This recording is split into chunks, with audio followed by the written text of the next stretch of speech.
Shorties. Hi, Shorty. Fingers crossed, StreamYard's being a little bitch tonight, apparently. Very frustrating when we're professionals here. I'm fucking professional. She's a fucking professional. No goddamn it. Miss Shorty, you're muted. Miss Shorty, you're muted.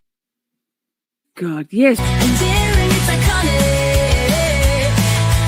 Cheese breaks, fade breaks, staying hydrated. It's Shorty time. She's a fucking delight.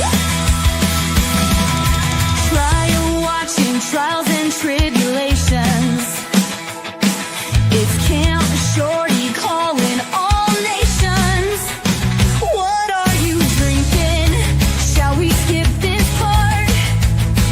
Left or right-handed? Shit, she slid it to the start. She's a fucking professional. Yo, goddammit. You're muted, what? Endearing, it's iconic. Cheese breaks, fade breaks, staying hydrated. It's Shorty time. She's a fucking delight. Psychology corner. Let's learn about stuff. New Miss Shorty music. Calling their bluff. Best chat, best community. We've got the best minds. A safe, supportive sanctuary full of fun and love. Rock out with your cats out. Curse all you want. And here at Camp Shorty, we even say God. She's a fucking professional. Yo, goddammit. You're muted, what? Endearing, it's iconic. Cheese breaks, fade breaks, staying hydrated. It's Shorty time. She's a fucking delight. Hey, Shorties, what's doing, y'all? Get in here, Shorties. Let's fucking go. Camp Shorty. Camp Shorty.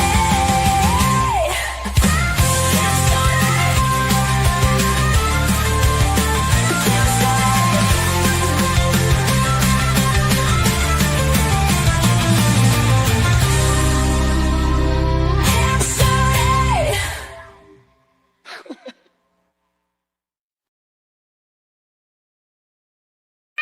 Hi! I forgot to put myself on the stage. Hi, Shorties. It's like, hi, good to see you.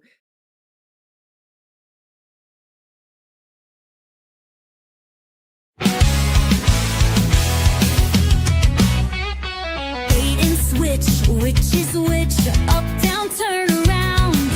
Ruminating, percolating, treading ancient ground. Lion, beauty, butterfly, monarch, queen, don't ask her why. Pull her wings off, pin her down, tree falls in forest, not a sound. First time blip, second it's coincidence. Third time it's a pattern so uplifted. Nope, not here for your shit.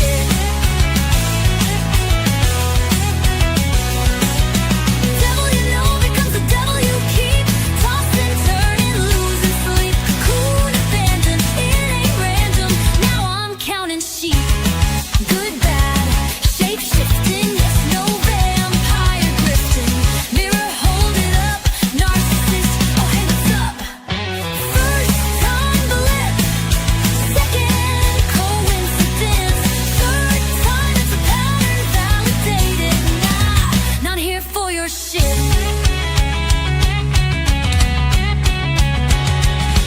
Devil you know becomes the devil you keep. Tossing, turning, losing sleep. Cocoon abandoned, it ain't random. Now I'm counting sheep. Good, bad, shape shifting. Yes, no vampire grifting. Mirror, hold it up. Narcissist, oh hey, what's up? First time lip, second coincidence. Third time it's a pattern so uplifted. Yep, you can keep your shit. How dare you, sir? Shit, that's assault. Took a minute, now revolt. Walking, running, breaking through. 'Cause in the end,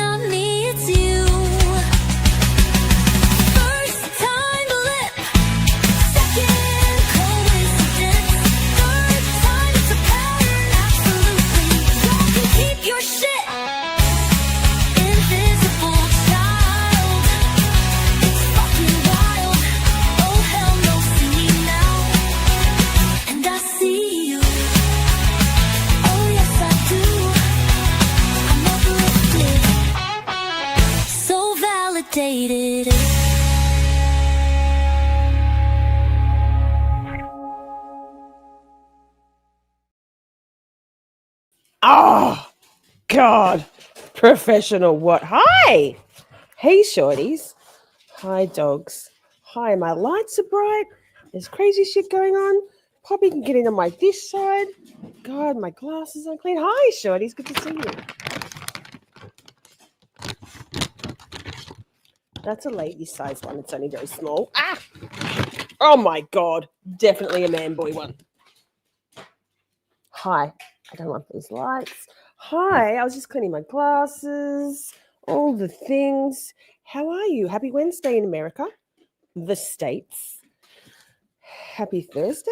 Yeah, I think it's Thursday. IDK. IDK. Let me clean these so I can see. I changed I changed this at the last minute. It's still psychology corner, but I was awake in the middle of the night. Let me see if I can see. Ah, magic. I don't know why this isn't working today. Shelley, sup? Good to see you. Back from your baby working busy bee. Yay, so good to see you. Woozy life artist, hello. Simi, hi. Ms. What the fuck, hi. That's pretty cool. Oh my God, there's weird shit going with my lights. I don't know. They are very bright. Oh, that's feeling better. Hang on. Pause. Sorry. In real time, let's get shit organized. Oh, it's weird how we got Ghost. We're in the Matrix. Okay. KKK. Ms. What the fuck just said something to me. Yes. Now, so I have this thing, it's fantastic, where I wake up in the middle of the night. Oh, weird background. I wonder if it's... Anyway, we'll see. Why isn't this one working as well as the other one? Anyway, still psychology corner, but I've been watching some Dr. Ramani as just stepping away from the universe a little. And I was watching a few, and the one we're still going to do on Saturday night, I think, probably in 2 parts. It's very long.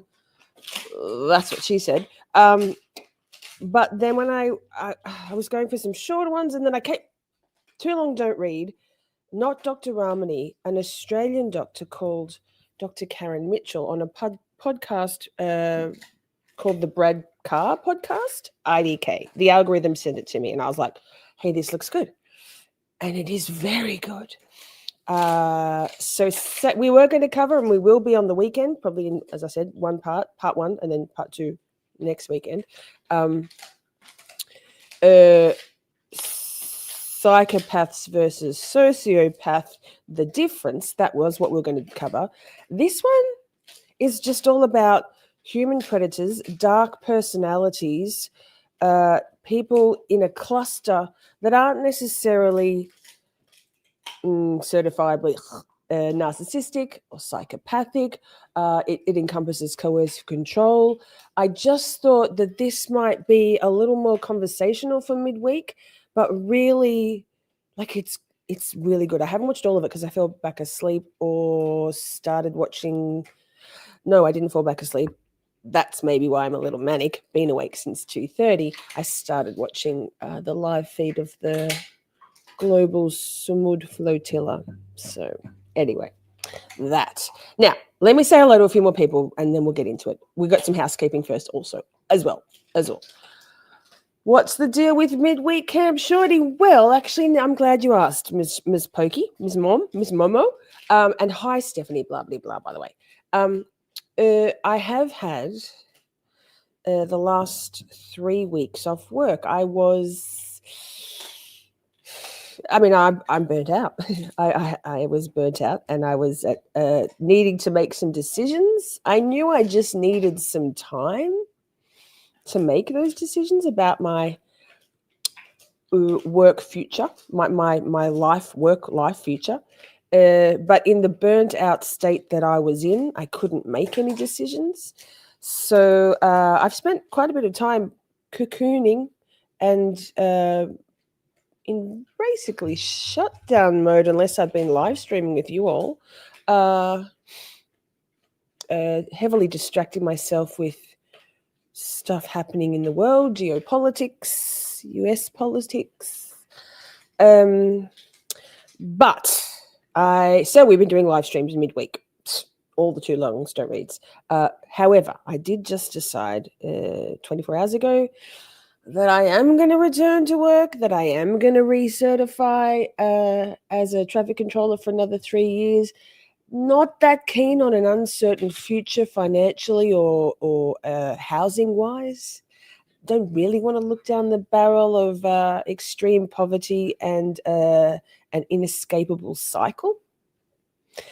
And YouTube certainly cannot sustain me financially. I'm the worst grifter. And I do still love my job. So all that to say, here we are for the last, until Christmas time, the last midweek Camp Shorty, because I'm going back to the peasant work on Monday. Hooray! Eddie Hoozle. Have I said hello to everybody? No, I don't think I have. Hey, have you hit the like? I'm sure you have. I'm sure you have. Oh, also, wait, before I go into actual housekeeping, like I've had this second monitor for how long? I don't know. Let's call it 6 months. Always clicking in between the tabs. And then I was like, hey, you know what I could probably do? I could probably change the size of the tabs and have all the screens running at once. Oh, yeah. Hi. So that I'm at, I don't know. It's better. I don't have to click in between things. So that. Now, love the blue sweater. Thanks. Who said that again?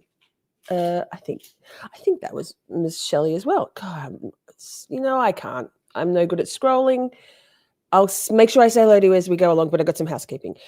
Now, we last week did spend on this night, 1 week ago today, we did spend a really fun time pulling together, piling on. No, well, there was a bit of that, piling on Shorty.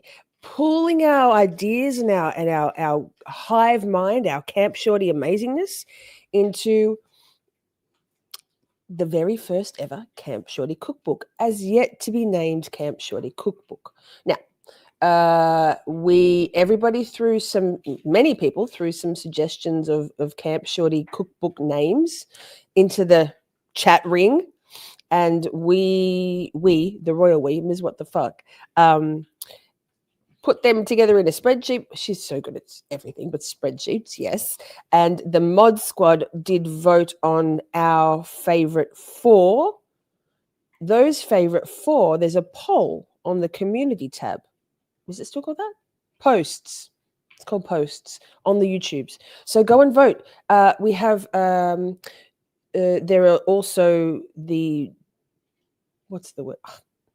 Ms. What the fuck's in the background there? Wait, let me go. Hey, Ms. What the fuck? Good to see you, Lillian. Ms. What the fuck? Hi.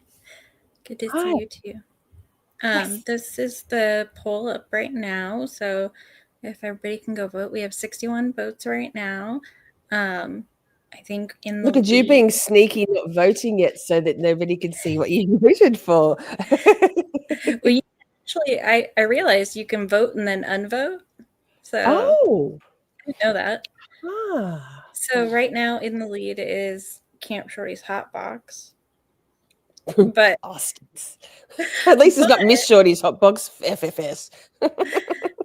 But so those are the options right now. So everybody needs to get in here and vote. And then on Saturday we'll announce the winner. And the winner of this, the person that suggested the name will win a Miss Shorty merch mug, tumbler, or T-shirt. And we did #mouthful. That's what she said. Yeah, yes, exactly. We did also create some covers, some cookbook covers to go along with these, and there are just some examples for you to kind of picture to go along with these options. So that's also there, but make sure that y'all vote in the actual poll here and let us know what you're interested in. We also have some other news it's been a hot box. It's been a hot minute since we've had any new merch drop uploads. So behind the scenes, we have some pretty cool things about to be launched into the merch store. Also, some things will probably be cycled out of the merch store, stuff that doesn't, stuff that hasn't been hugely popular. And if you haven't had a look at the merch, go and have a look. There's so much cool stuff. But we've got some seasonal designs coming. A couple of camp spooky things. I've got hi, it's me, I'm the designer. I did a Dirty Paws design, which is super cute. There's two well, it's the same design, but one for a white with a light colored shirt, and then one for or mug, and one for black, dark navy backgrounds. We're going to add in the Miss Shorty True Crime logo to, I think, the wide leg pants, the tank, some t-shirts and mugs. Yeah. So am I missing anything?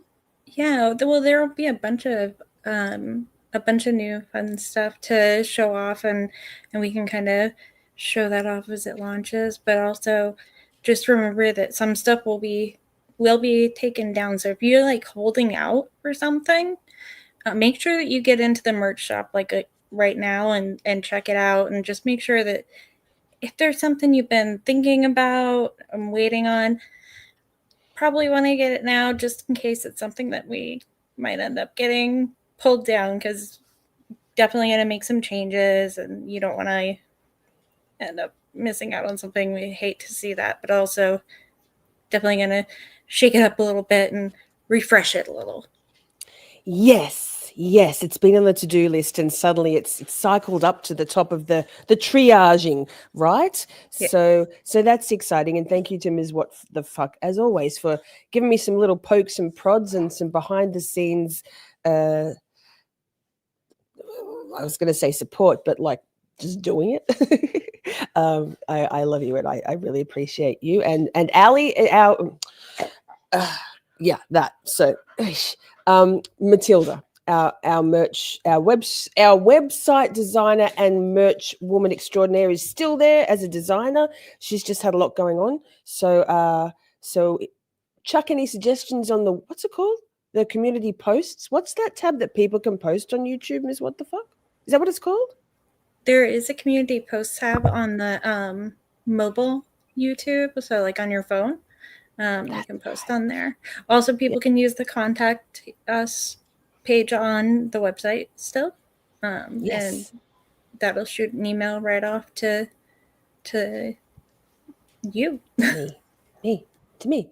Yes. Now, I'm going to say hello to a few people before we get going. The other thing, speaking of merch, I forgot on the weekend. No surprise there, but we're up to draw time, and I have my big fishbowl vase thing here ready to load. So at some point in our first break of this video that we're going to watch, we'll definitely do a merch draw. All super chat, super stickers, buy me a coffee, Cash App, PayPal.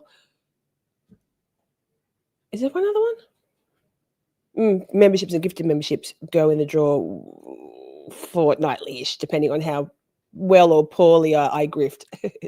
Terribly. Now, thanks. Replay Crew, hi. If you'd like to watch this on your handheld device, your mobile, your Android, your tablet, your iPhone, easy peasy. If you want to watch the live chat replay, all you need to do is go to the comment tab. There's a couple of little dots up the top right-hand corner of that. Swipe left. It'll give you the option to A, hype the video. Please hype it. B, watch the live chat replay. And then C, love you to leave a comment after as well. It'll be timestamped down below. Nicholas Ticholas, your background has changed. Yes, you haven't been around for a minute. We're being profesh here with some green screen shit. I've actually got a spooky background ready to go. Got a few. So it's a lot less hassle for me to have to not have to turn on all the lights, the fairy lights, move the plants around, get it all set up. and not have to buy batteries for the battery operated fairy lights. Anyway, that Kathy, hi, good to see you. Who I saw, Holly Strite is here. Christy's here. She said she voted. I see Kate. Kate's here. I was like, who is this? Hi, Kate. Hi, Kate. That's easy. I can say Kate. I'm not sure I can say the other one. So, hi. We'll call you Zed. Kate Z. Now, is that all the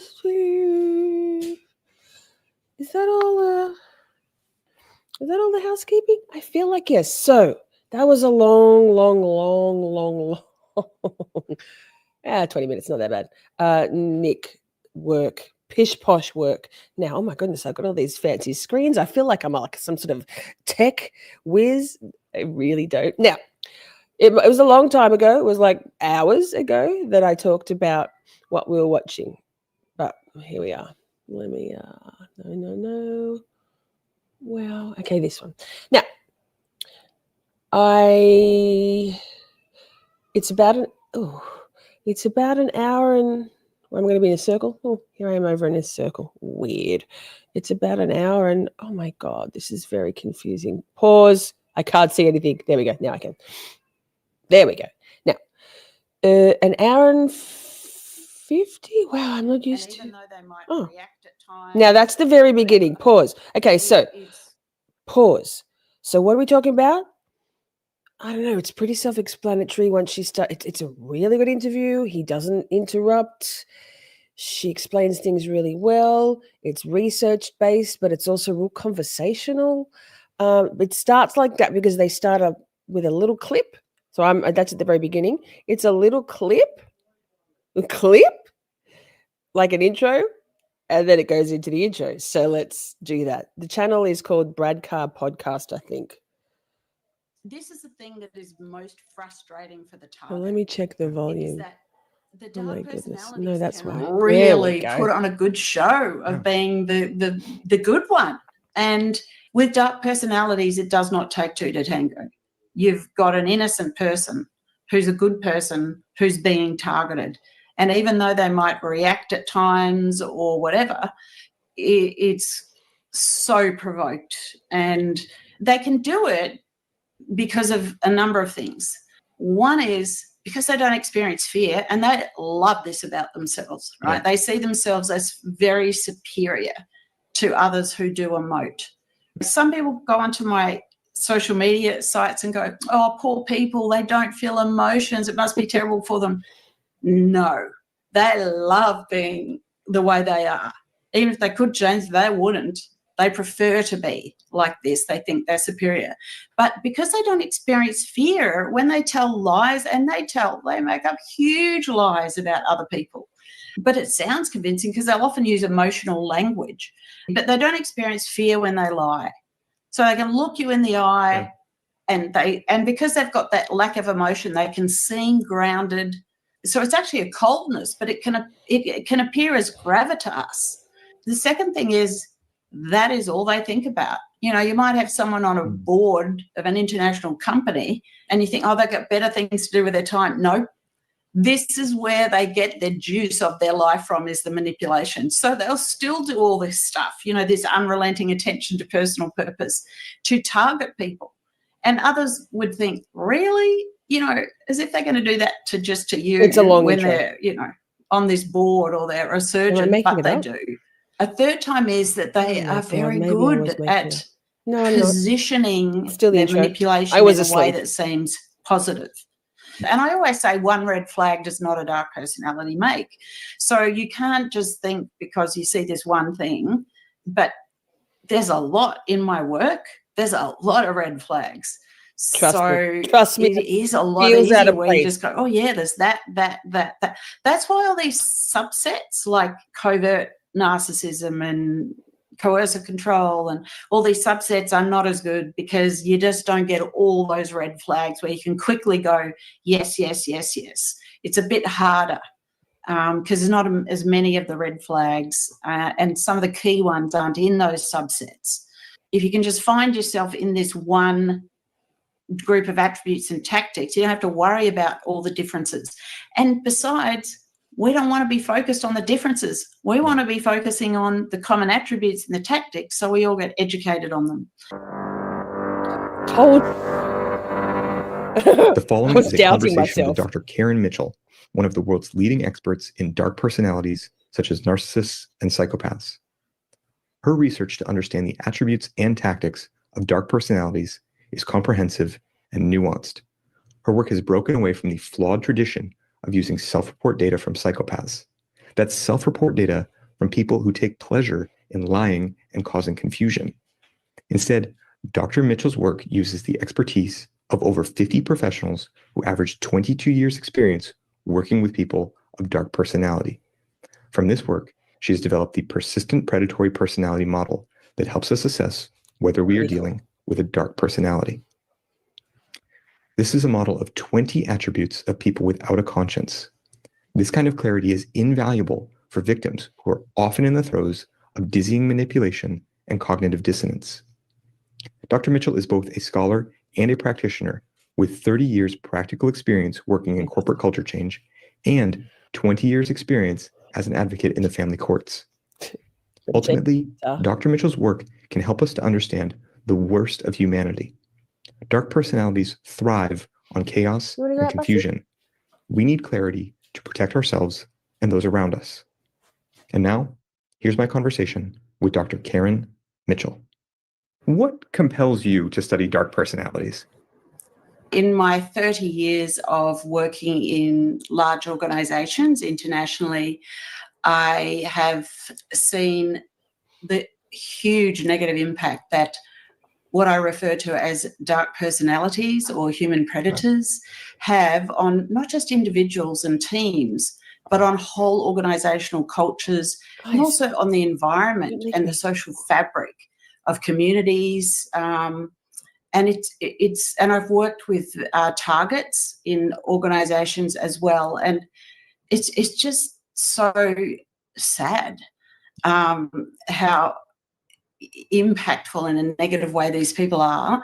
And I've also been an advocate in the family court for about Pause. Hi, the dogs are being weird about going out. That's why I'm ducking off and on the screen.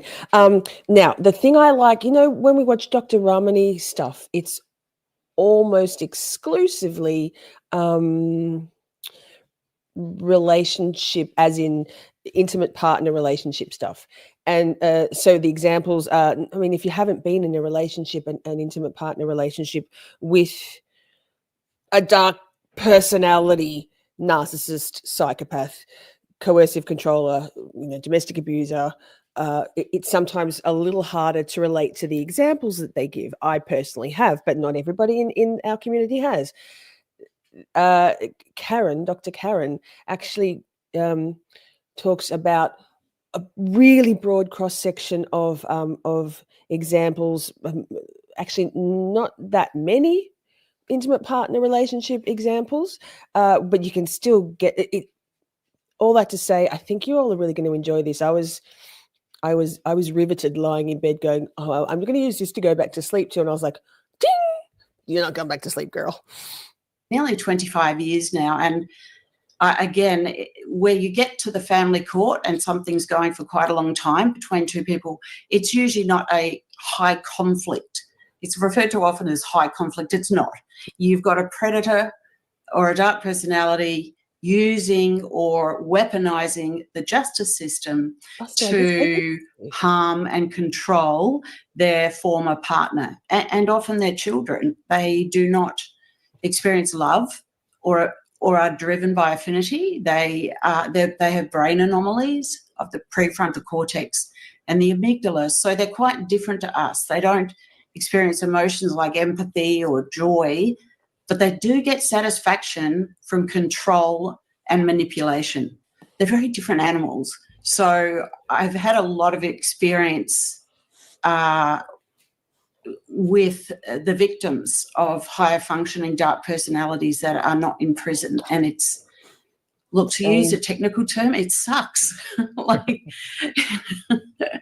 It's really harmful and distressing for people, to the point where they can often choose to commit suicide if they are targeted by a dark personality. So I just wanted to make a difference. Yeah. Well, your work certainly does, and we'll get into the value of your work as we go. You're getting at sort of an us and them idea, and your PhD work starts with a quote from Edmund Burke. Whilst men and women are linked together, they easily and speedily communicate the alarm of any evil design. They are enabled to fathom it with common counsel and to oppose it with united strength. Whereas when they lie dispersed, without concert, order, or discipline, communication is uncertain, counsel difficult, and resistance impracticable. What does that say about us, about what we need to do? Well, Pause. Shelley asked, did he forget to button his shirt? I feel like he probably went to the camp's Shorty school of blouse buttoning, because I love that. You know me. Do you want me to move myself over his exposed décolletage? I don't have any 4-inch cleavage showing tonight. Damn it. it is a bit of an us and them. Unfortunately, there's a lot of people in the world who believe that anyone can be helped and that we all have good in us somewhere. Look, I used to believe that. Same. But from what I've seen now, because I am like warm-hearted and, you know, I want to make a difference to people, but I realise now through all of my research experience that some people are not able to change. And certainly the brain anomalies would suggest that they are very different. They're structured differently. Their motivations are different. They are very different. They just look like us. So, yeah. Pause. Got him on a somewhat dirty pause. I'm not sure if it's dirty pause, but anyway. Oh my God, I can't wait to show you the dirty pause merch. Anyway, I digress. RDK, 10 years ago, even 8 years ago, I absolutely was still in, and it's a very neurodivergent thing, still in that vein that there is good in everybody. It may be buried, but everybody has redeemable features. And I've got to tell you, the last 8 years, the last 10 months, the last 8 years, but we've had some concentrated patches of what the actual fuck humans, what the fuck is wrong with you? Some of you, some, and some people are just downright not good people. They are dark. They're sadistic, and she'll get into that. Sadistic, not sexually sadistic. They are predators, not necessarily sexual predators, just predatory behavior. And it's quite at 50 to quite a rude awakening to be like, wow, there actually are fucking pieces of shit who are actually straight up bad people out there. It just is. In terms of what needs to be done, I think it needs to start with education, because unless you've been targeted, like those of us who have been targeted understand the incredible destructive force they have and no boundaries. Most of us stop at some point in where we're willing to go. These people don't. So when they threaten you, you know that what they're saying will happen if you don't conform. So the control they have is very powerful. And so I think in the first instance, we need to educate, because there does need to be, in terms of that quote that you read, we all need, those of us who are not predatory, and I think it's about upward of 10% of the population, there's a lot of them. It's just we have been misled on how to recognise them, and that's a whole different story. But yes, in the first instance, it's about educating and getting people to accept, who have not been targeted, the depth of the harm that these people cause. Let me put me over his chest. And so in your work in the data, you found that maybe the best way for people to get educated is to talk with victims or with experts who have worked with victims, which also your work did through surveys and things. Two major questions, the attributes and the tactics. I'd like to start with the attributes. What did you find are the attributes of dark personalities? Yes, so the attributes, the most powerful attribute that drives them is control and dominance. So, and control might be it might be an accountant sending you 10 different invoices that are all sort of wrong, and so you can't pay them. And so you can't and then you spend all this time reviewing and change. That could be an element of control. It can be control over a body during a rape. It could. That reminds me, there will be some potentially triggery. I'm not going to put trigger warnings up. We're all adults. This is a psychology corner. We talk about tough stuff in these live streams. Think about, it's Amber that pointed this out to me, our beautiful friend Amber, friend and mod. Back in January, she was like, narcissists. I can never say that word. God damn, I think dark personalities is going to be easier to say than I fucking screwed it. They steal time. They do everything they can to. It's a control measure. They suck your energy. They sap your life light by doing bullshit stuff to occupy you, which is a control tactic. So she gets into good stuff. Be control over a group of people. It can be control like that, of administrative control. There's no so it can be in any form, but we haven't learned how to see it in the higher functioning form. And the other attributes, very much they are predatory. So and they don't experience emotions. So their emotional world is very different to ours. Are you done with outside now? So, if you don't experience joy or, a sort of a thrill around just enjoying life and affinity with others, etc., how do you then, where do you get your kicks in the world? And for them it is control, manipulation, exploitation. So that they are manipulative, they're dishonest, but they're also predatory in the way that they operate. So they look for victims, just like predators in the wild. They look for people who are generally people who are sick or separate from the pack, already a bit isolated, or living in older, Australia, or younger, not in Massachusetts. And then they isolate them from the pack. They separate them. So they might say to, like in a corporate sense, for example, they might say, Sally's really busy at the moment. Let's just not get her into this meeting because she's got so much on. So they always position things in a way that is, acceptable. They're incredibly crafty in the way they do things. And so eventually, Sally gets left out of meetings, and the dark personality or predator will, and when I say predator, I don't mean sexual predator specifically. I just mean predatory in terms of taking advantage of other people. It could be in any way, mentally, financially, sexually, in a whole range of ways. So so they'll isolate, so they pick. Pause, sidebar.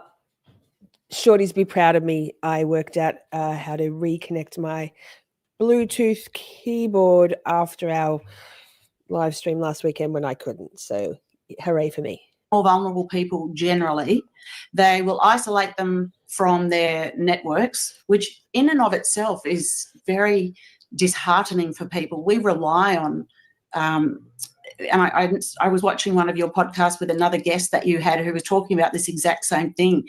We rely on, we are who we are through other relationships. We like to think that we're very individual, but we love that affinity and to be with others and at some point, right? And so this isolation that they do is incredibly damaging. And then they weaken, so that they choose, and my research shows very strongly that dark personalities or predators do choose specific types of people. They are targeted for marriage or relationships, for, in workplaces, in religion. There's a lot of this that goes on in religious organizations, in youth groups. They do choose. So they look for vulnerability, they isolate, and then they weaken as you will see animals in the wild do, they weaken their prey. So they might do this by undermining or demeaning or gaslighting. Yes. Yeah. So it's referred to as gaslighting, which means that they play with your head. So you think that you're going crazy. Pause. I thought that he'd frozen up for a minute there. He's got his full, receptive yes face on, but he's just like, Brad Carr knows how to give non-verbal cues in the conversation. Gaslighting is a word that's based on a movie, I think from the 1940s. Pause. It's actually from a play from the 1940s, which was then turned into a movie. Same. Where a couple lived in this large apartment, Y'all are obsessed but they with the owned the hair. one next door, or it was empty, and they had gaslit lighting, and the husband wanted to was doing this, destabilizing, and he would go next door and turn the gas down in their apartment so the lights would go down, and then she would say, "Did you just notice the lights go down?" And he would say, "No." So she started to think she was going crazy, right? And that's part of their they do this in a huge way with their victims, where they destabilize them and weaken them.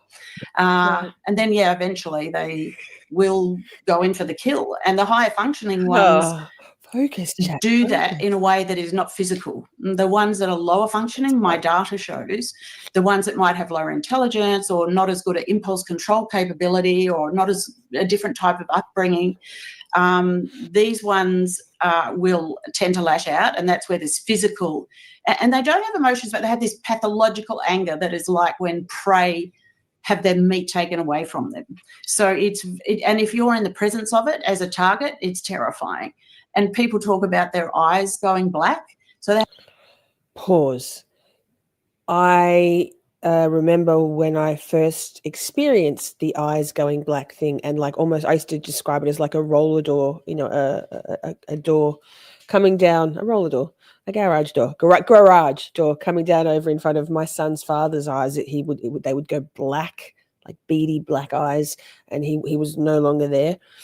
Same thing with my very psychopathic, abusive, very dangerous ex George. Quite the thing. One's in the chat. If you've experienced seeing in someone in your grill, the black eye effect of when that whole pathological rage comes over them. have a neurological thing where the pupils of their eyes dilate, even if it's a bright room.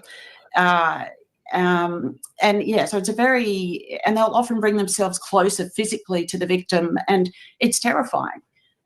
This is also discussed in my PhD because some of my participants were also victims as well as working in the space professionally. So when they go in for the kill, it might be that they're so weak that the person, sadly, the target suicides, or they take the children away in the courts, or by arguing that this person has mental health issues, which they may have, but they'd be caused by the dark personality or the predator. But usually they don't. They just manipulate these circumstances. Or not hairy chest. In religion, they might remove them from the congregation. So eventually there is a death, metaphorical or in fact suicidal, or murder or whatever, but it's very serious. And we have not been educated.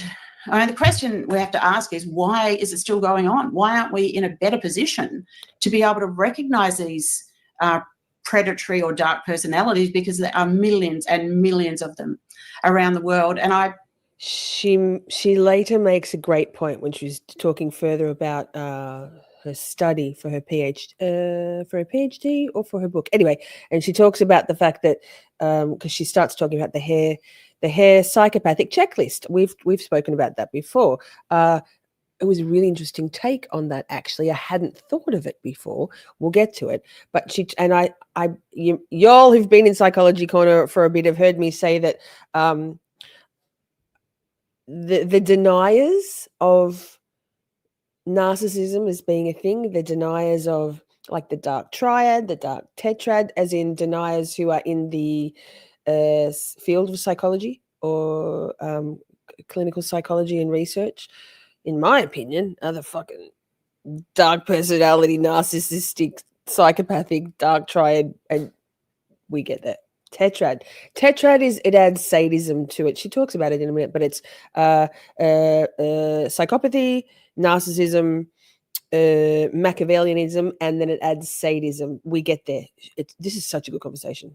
I think there's many, many more outside of jail than inside of jail.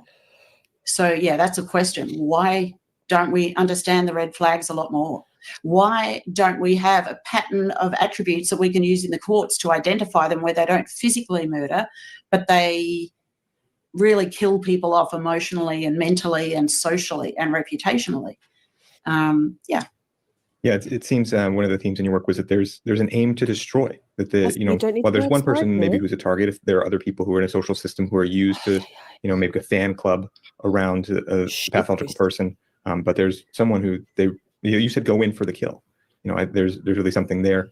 And you mentioned prisons. We've also talked a little bit about how control came up in your work as well. It seems that was something that was missing in a lot of the research on psychopaths that was done before. If you notice up the top of the screen, there's a bunch of little hyperlinks that come onto the top right of the screen. I haven't yet, but I will link this episode into the description box after the stream has ended. So if you'd like to go back and watch it again or check out any of those hyperlinks, you can do that.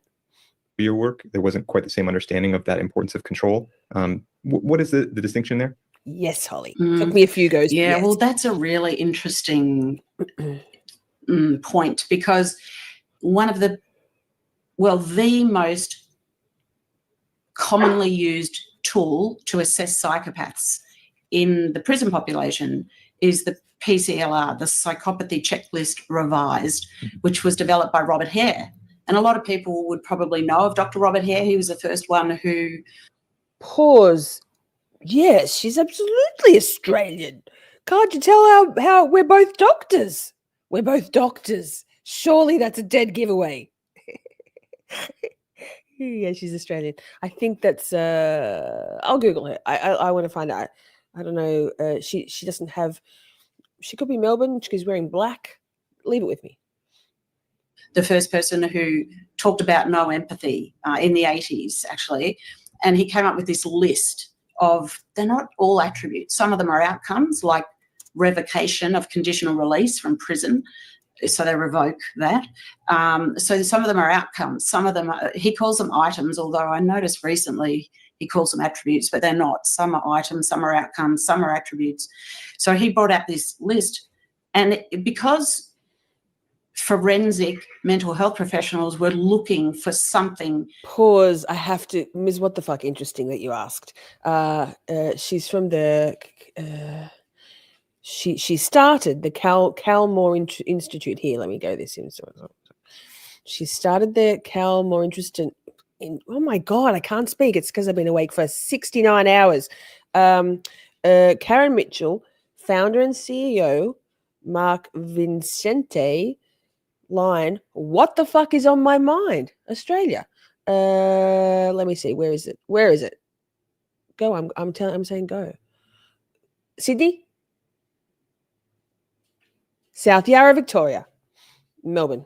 That's so she's a Melbourne woman. That's why we sound so alike. I can't believe you didn't pick it. Yikes. To assess people on at that time who seemed to function normally in the population, but did all these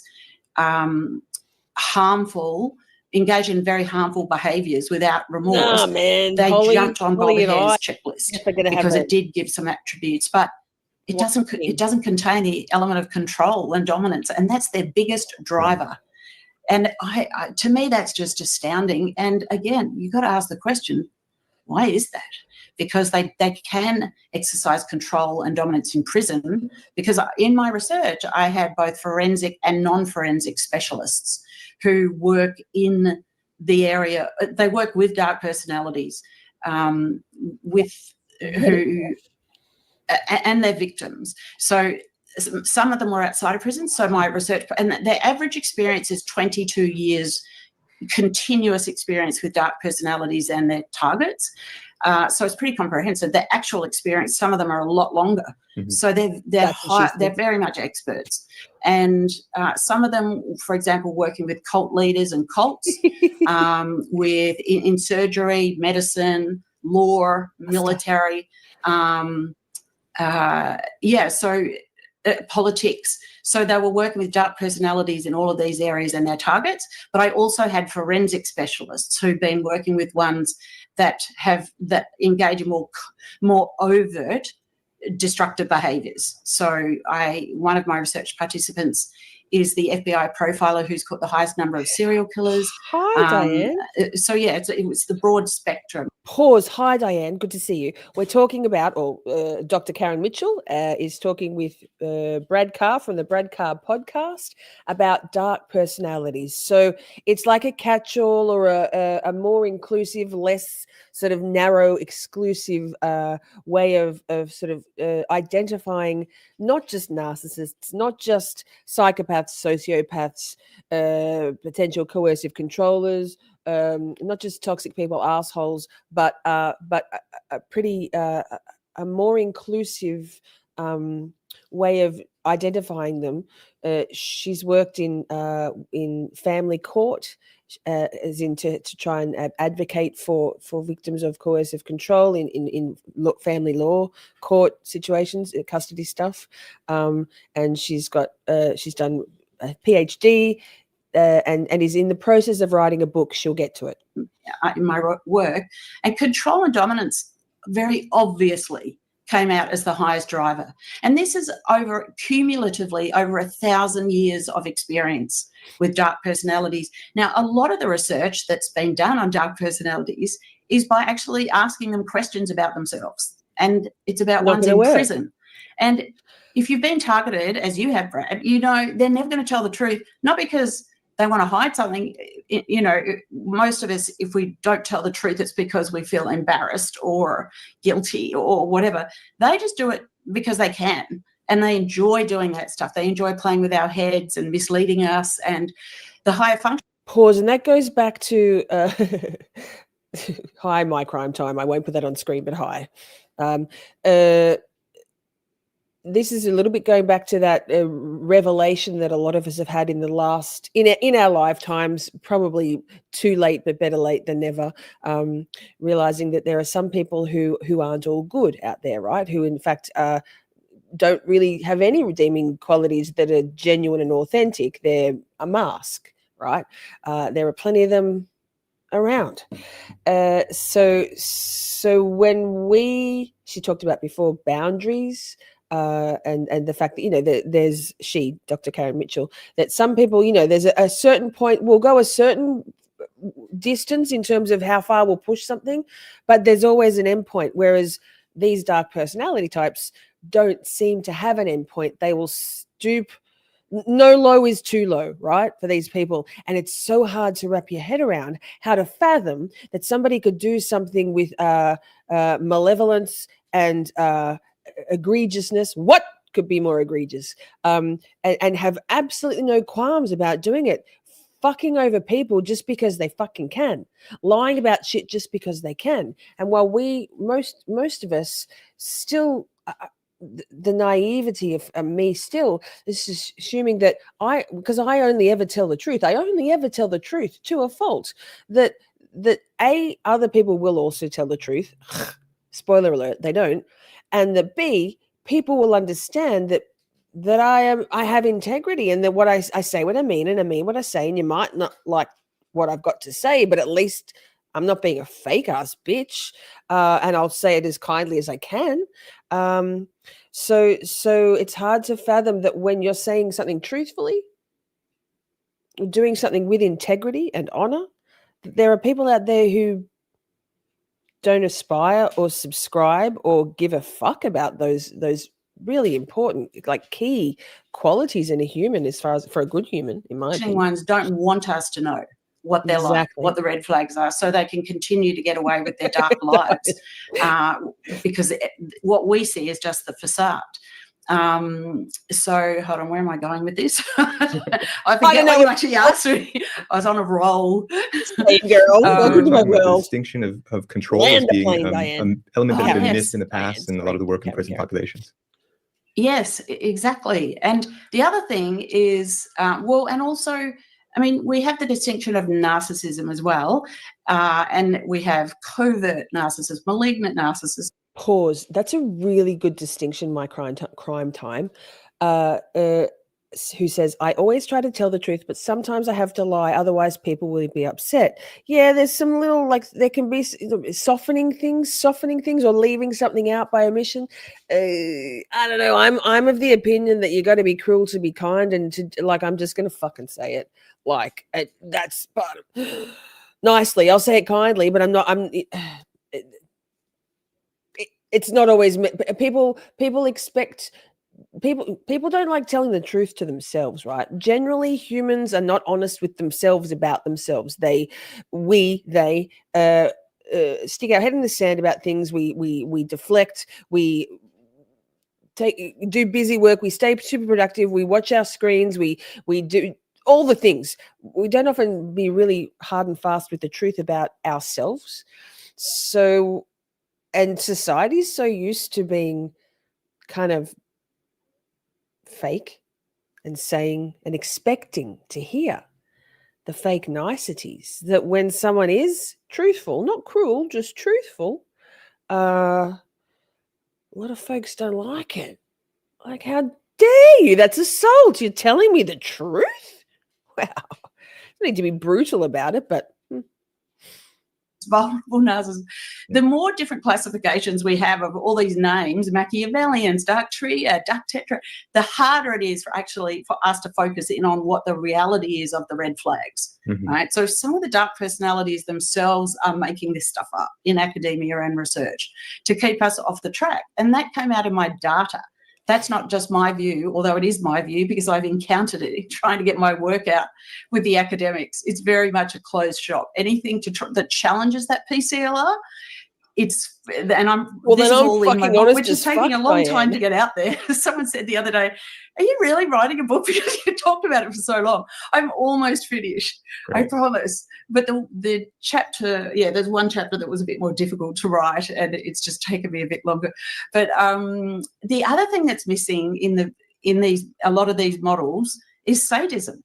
And I talk about sadism in the broadest sense of the word. So sometimes we think sadism is physically hurting someone, but I talk about sadism in terms of they enjoy humiliating, demeaning, disadvantaging, manipulating, exploiting. There's this whole and when I say enjoy, it's more they get satisfaction from it. That's one of the things that rings their bell. And again, it's hard for people to accept this because it's so different to how normal people are motivated. But yeah, so sadism came out hugely in my data, and that's not in most of the models. In fact, that's what the Dark Tetrad is in 2002. Simi, that's savage, and I love it. Same.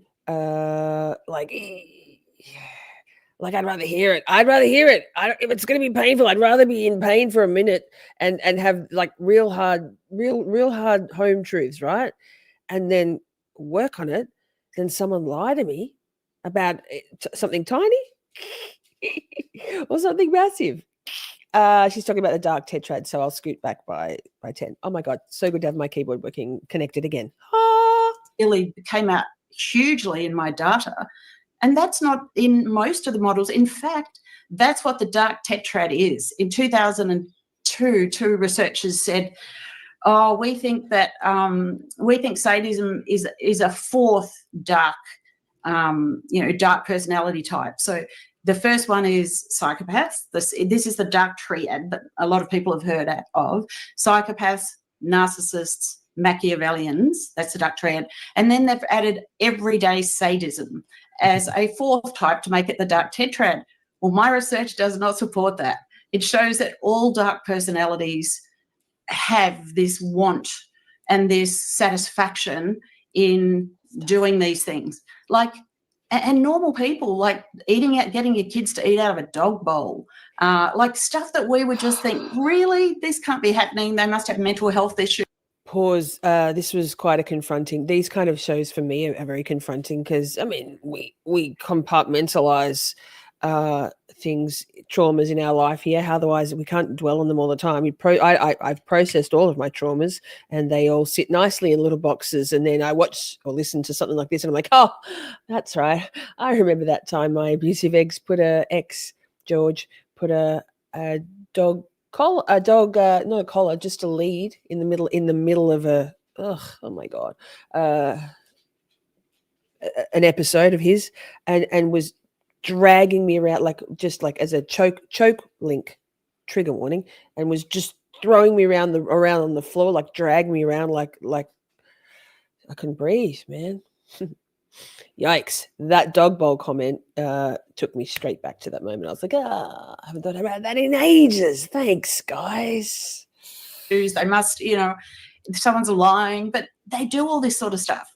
And it's going on everywhere in the world, like a lot, except their facades are so good at hiding this stuff, particularly, again, the ones that are lawyers and doctors and psychologists and psychiatrists and academics and, chefs and journalists.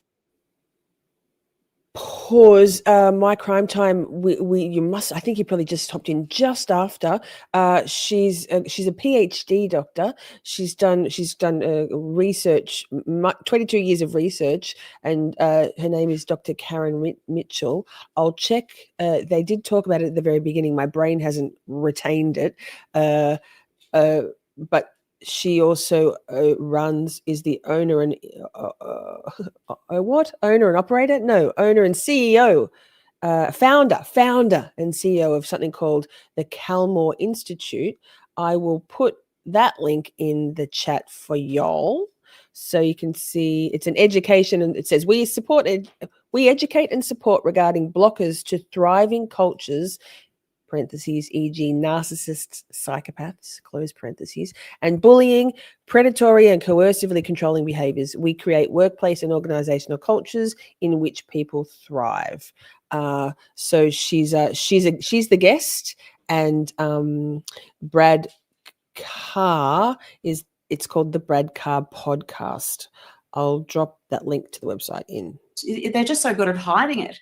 And so one of the things, unfortunately, that's happened is when Bob Hare published his checklist, all of these researchers, instead of continuing to delve into the attributes of dark personalities and their drivers, they all just took Bob Hare's checklist items and started studying those. I mean, it's extraordinary what has happened in the world of research into dark personalities and predators. We've just been led off course in so many different ways, and which puts us at risk. So Bob Hare then tried to overlay his model into workplaces, white-collar psychopaths, and into domestic violence and coercive control, and to overlay something that's developed from criminals that have engaged in, serial killers and all that, to overlay that onto the sophistication of CEOs and surgeons, it's just not going to give you a subtle enough, nuanced enough representation to be able to see them. And yet Bob Hare has pushed that with him and with his supporters, a number of other researchers in there, and it really has stopped us. And then you've got things like coercive control. So I think in the area of domestic violence, coercive control has become a really big thing. But I think that's been developed in the absence of having control in anything else, right? So, but the problem with coercive control, and I really want to just say I really support the people who've pushed for legislation around coercive control, and it's taken a huge effort, and it is really important work, but it's limited again, right? It's all the representations we have of these predatory type subsets, which makes it harder for us to get them into prison or to get them into the court system. Because, for example, if you're looking at coercive control, where they talk about the isolationary tactic that I've already discussed and other sorts of things, that doesn't really incorporate sexuality, for example, coercive control. And sexuality is a huge part of their world. This came out of my data really strongly. So they will be a journalist, like with a high profile, and pedophilia on the side, doing all this stuff with kids and images, and or it could be any sort of sexual orientation. Or I don't want to actually go into that specifically, because it's a very particularly at the moment, it's a very sort of political area, sexuality, but they do have no boundaries, and they're fascinated by all sorts of sexual stuff. So with coercive control, you're limited to the isolation and the destruction, emotional and mental destruction, and the control element of it, which they often see as financial control, but with people that are higher functioning, financial control is not the thing. It's other sorts of control. So it's also a bit limited in terms of socioeconomic. So again, what my data shows is all these areas, like all the types of narcissists, Machiavellians, coercive control, are just subsets of one dark personality type that has remained hidden. Pause. Just occurred to me. Chat, do you want me to like get a definition of Machiavellian? I can give you a very. Has anyone read? Like, well, I can't even. What is? I've read the book. Of course, I have. When I was about 15. Let me just get the definition of Machiavellian for you, because I just realized that maybe it's I don't know how to spell it though.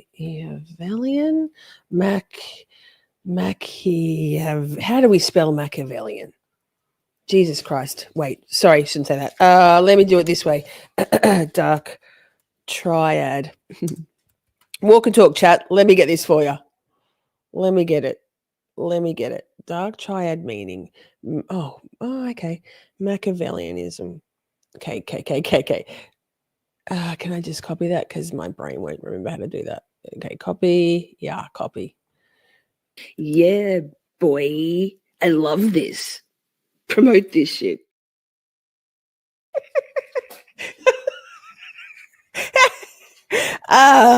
Thanks. Machiavellianism definition.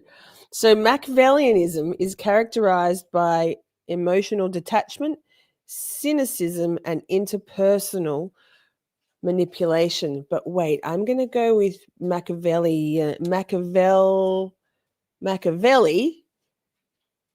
not definition, because it's a book and I can't even remember what the book is. It's basically from the pause. Just listen. Machiavelli. It's called The Prince.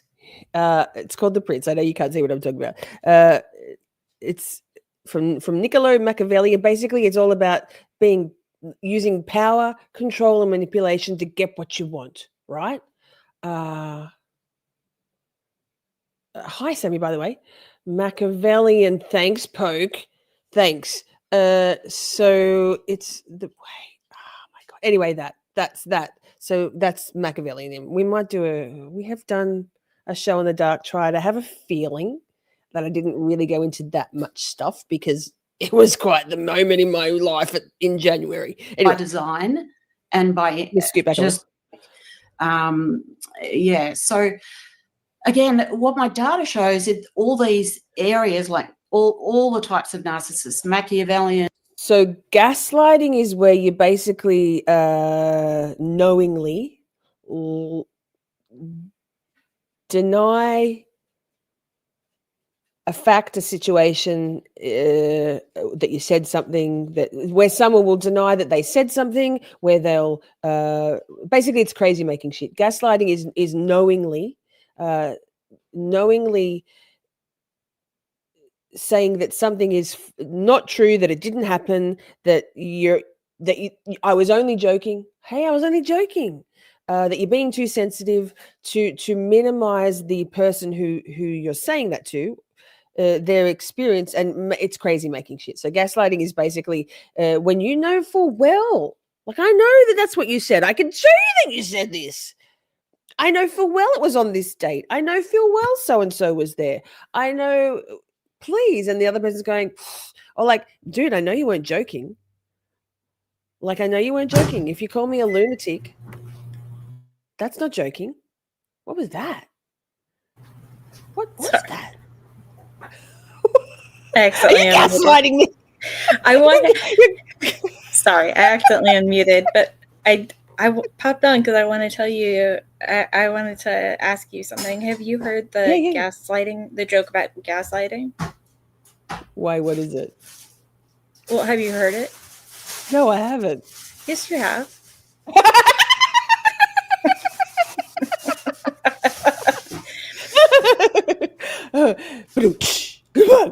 There you go. That's all. When someone basically thank you, that was hilarious. It's basically gaslighting is basically, so narcissists gaslight but they don't know they're doing it, so it's technically not gaslighting. Psychopaths 100% gaslight, right? So narcissists, actually, we did a stream about this where why can't they hear us and why don't they remember? Like, why? Well, because they've got gaps in their brain, and if it doesn't match, we did a whole stream on this. It's in Psychology Corner playlist. If it doesn't match, then they can't make the connect. So when a narcissist or someone with narcissistic tendencies or leanings says, "No, I didn't promise that. No, I didn't. I didn't say I'd go there. No, like I literally was joking." They're not intentionally gaslighting you, but the effect is the same. Psychopaths know full fucking well what they're doing, and they're doing it just to fuck with you, crazy making shit. But yeah, basically crazy making shit. And then you start to go, well, but am I imagining this? Like my wife, Stephanie? Who's Steffi? My wife, Stephanie, and I was so validating for me whenever that was, March-ish, when I was like, I hadn't been telling anybody about what I was going through, this fucking narcissistic bullshit, gaslighting, manipulative bullshit, dark personality. And I'm like, she's like, no, girl, no, like, no, fuck, no, you, what you're seeing is what I'm seeing too. No skin in the game, honey pea. So, okay.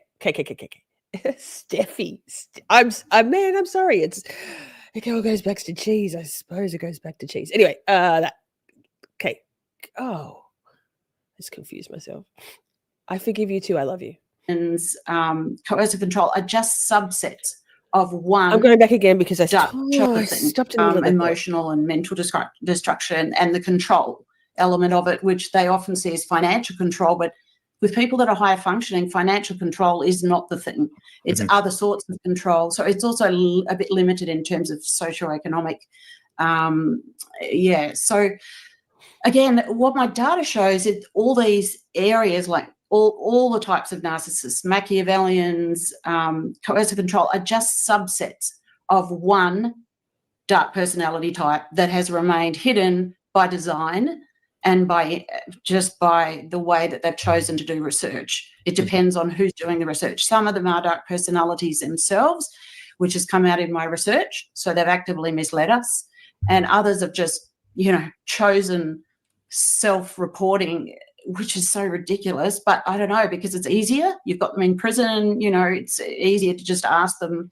And this one dark personality type has 20 attributes, and they all use the same tactics. And I mentioned earlier some of the attributes, which are predatoriness, manipulative, control and dominance. Another one is brazenness, because they don't experience fear. They are incredibly bolshy, or, in terms of what they're willing to do, stuff that we would be too embarrassed or ashamed, or we wouldn't even think of doing. Like, pretending to be the victim and going onto a social media platform and talking about being the victim of, I don't know, parents or a partner who's a dark personality, when in fact you're the perpetrator. You're the dark personality. I mean, and then they go on and on for years about how they've been, treated, and it's all just lies. So the brazenness is another attribute, and I haven't actually seen that in any model or the audacity, right? Conceptualization of dark personalities, but that's a really big one. There's some pretty fucking audacious things going on, and I don't want to talk about it, but there's some audacious things going on in our little sliver of the internet. If you're over there on the Twitters or you're in other chats, I'm not in other chats. I'm in the Twitters, but I'm not looking at that shit as much as I can. The audacity, the brazenness, the what the fuck of it all, of what's going on with some people. Like, that's it, Shelley, Poke. The Adelsons, like Charlie Adelson sitting there just brazenly lying. Donna Adelson, shame we didn't get to see her on the stand, but suck it, Donna. No, it's not. Also, hi, Micah. I won't culturally appropriate you tonight, sir, I promise. Also, Perogronis? What are they called? It's not even Indian. Okay, get back to it.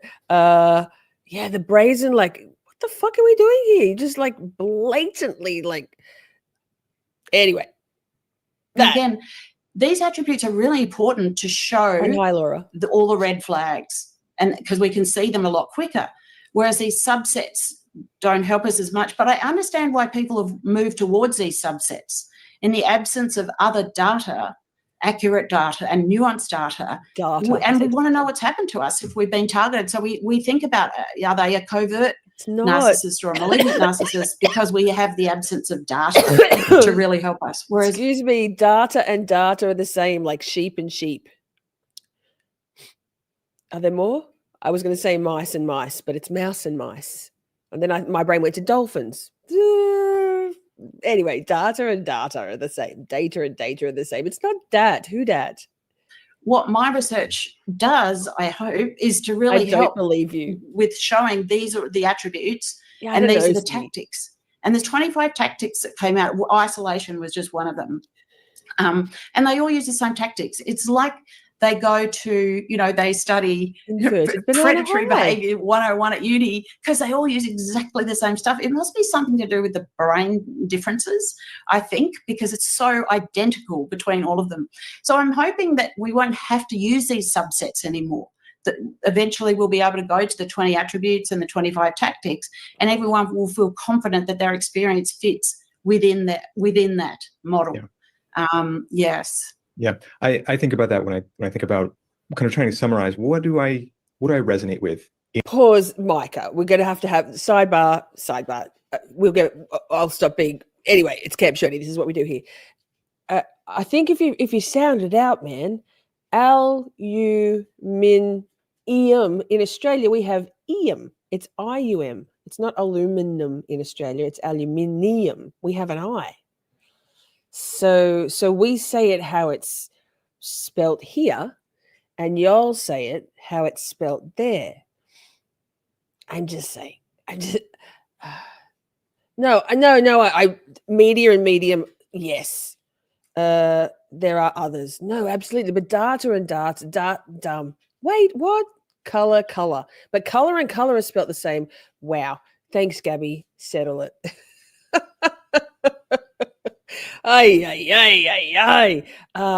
We are planning a stream, an international lovers stream, an international stream, where a bunch of us from around the world are going to sit here on a live stream and hash this shit out.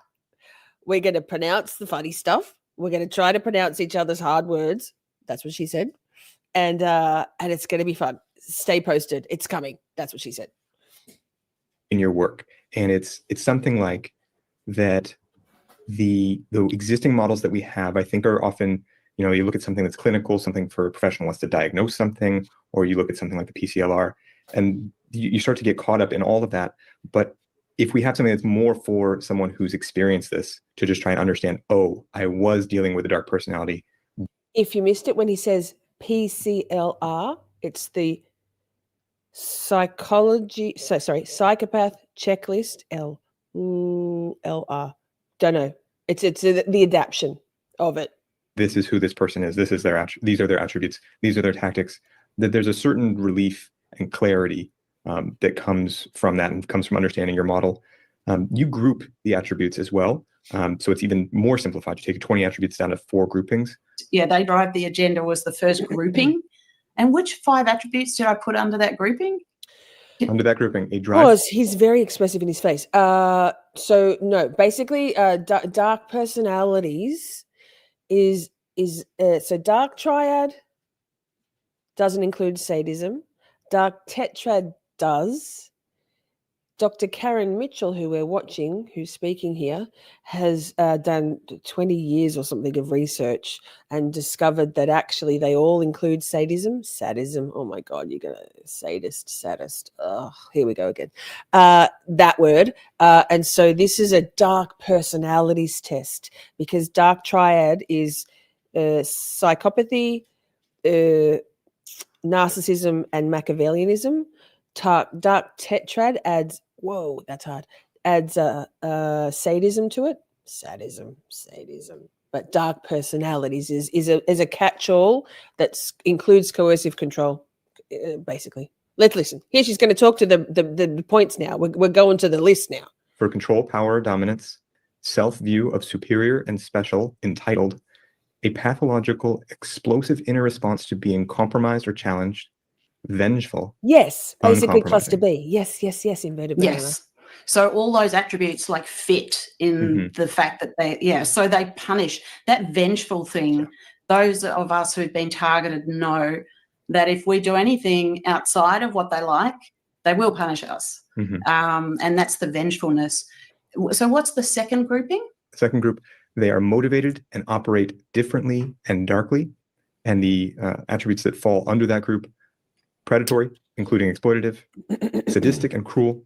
So that's basically underneath the closed captions there.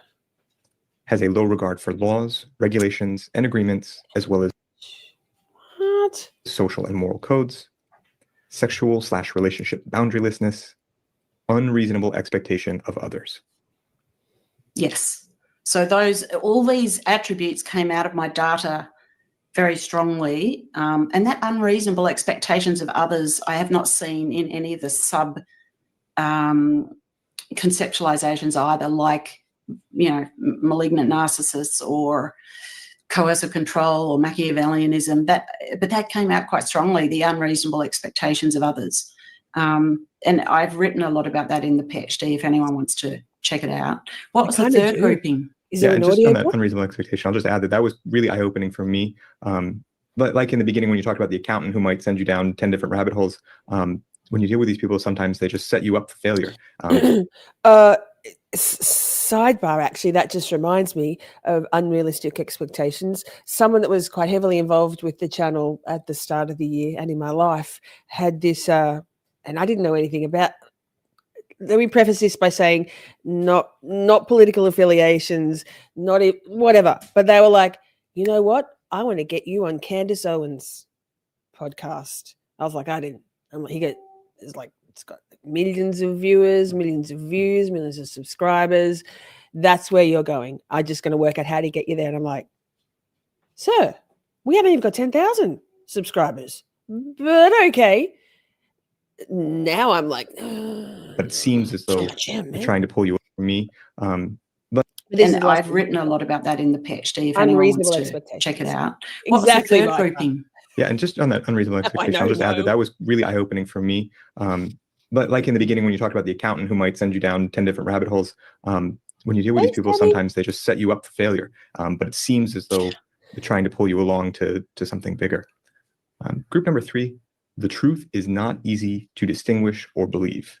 And that is, 1, they actively cultivate the facade of normal. 2, they are chameleon-like. 3, they are dishonest. 4, they're devious and manipulative, including calculated, and involving consciously misleading others to be inadvertently complicit, the dark personality superpower, ! And 5, unwillingness to accept responsibility for negative impacts they cause. Yes, so it's hard to hold them to account because of this set of attributes. Yes. Yeah, they weave this fabric, I think was the word you used, a fabric of fact and fiction that's so hard to pull apart. Yes. Number 4, they don't experience feelings in the same way as others. So they're without authentic emotion. Emotional responses are acted, they're callous, they're unremorseful, self-interested, and brazen. Yes. Well, I decided to put them into those categories to just make it easier to get it, how they, come together. Yeah. So I see this as, there's so much in the world of, the red flags of the covert female narcissist, and we get down to these fine groupings. If you know that you're dealing with someone who hits these 4 things, they drive the agenda in a hard way. They're motivated and operate differently and darkly. The truth is not easy to distinguish or believe. They don't experience feelings in the same way as others. What can a person do when they recognize this in someone they're dealing with? Oh, gee, that's a tough one because it depends on the circumstances and it depends on the context. Mm-hmm. So it could be in a church context. It could be in a corporate context. It could be in a medical health hospital context. It could be in a domestic relationship context. It could be as a friend. It can be a service provider. It can be a financial planner. Like it just could be any context. Yeah, can we narrow it maybe just to kind of get at your expertise? Like, So I I think most people want can't to be really narrow believed by the people around them. So maybe to start there, you know, if you just want to tell someone close to you that you're dealing with someone who's dangerous. Yeah, well, because other people don't see through them because of that third category where they actively cultivate this perception of being normal, it is difficult. I think there's a few things I would say in any context is to be not emotional. When we're overly emotional, when we try and describe this stuff to people, people start to think, oh, they sound a bit, you know, over emotional. And of course you are, because you're being threatened in some way and you're starting to see how dangerous this person is. But because a lot of people just can't get it, firstly, a lot of people don't want to get it because it's just too hard. Secondly, a lot of people haven't been targeted and don't get how dangerous they actually are. You just have to be rational. And one of the problems also is that we often try and describe one action that's happened, where that one action is on really its own not a big deal. And so I would often say describe 5 actions. Think of 5 things in your head that show a pattern of behaviours. And then if you're trying to explain it to somebody, say, here are the 5 patterns of behaviours. Another thing I say to people is use my model, use the work and say, look, here are these attributes that have come from all these experts from all around the world. And look, this person, they are showing control. They are providing this facade to everyone. They are. Pause. I just noticed, and I'm going to actually now derail the chat unwittingly, but I can't stop. His shirt's even more further apart now, more open. It's like he's done a shorty. He's gone. Sorry, now you can't unsee it. We'd all stopped focusing on it. Now here we are again. Sorry. Also, why has he got wide headphones? Put that thing behind your head. Anyway.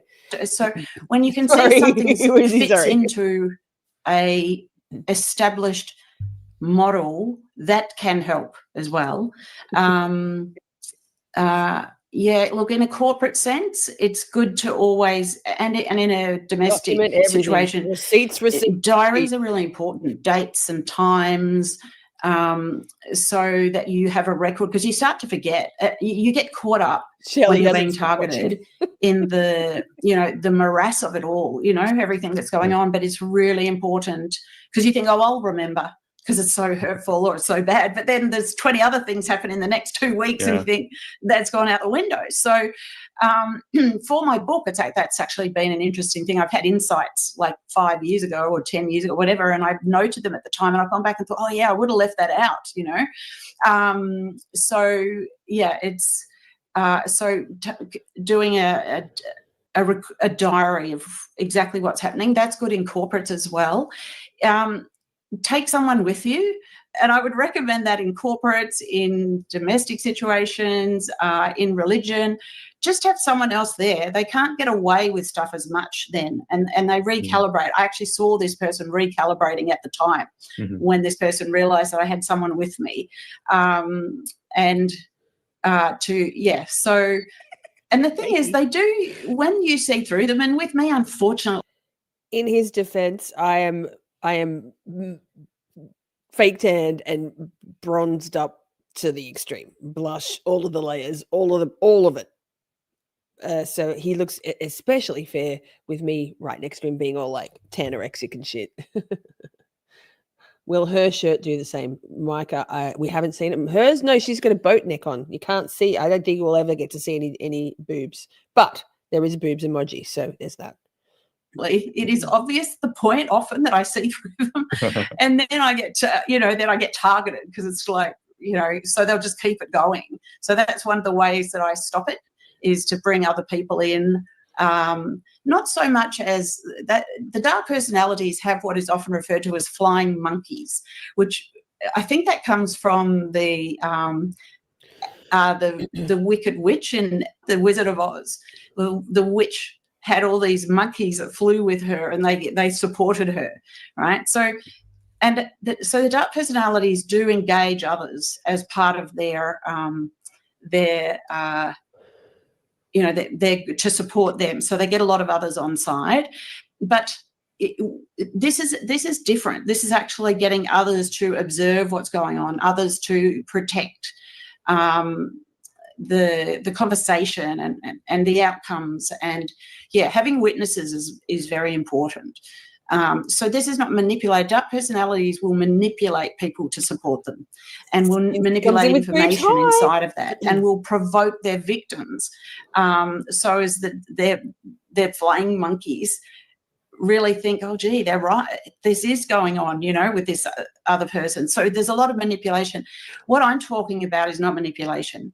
It's about other people that might have experienced the same thing with this person, or having witnesses. It's different. It's more factual.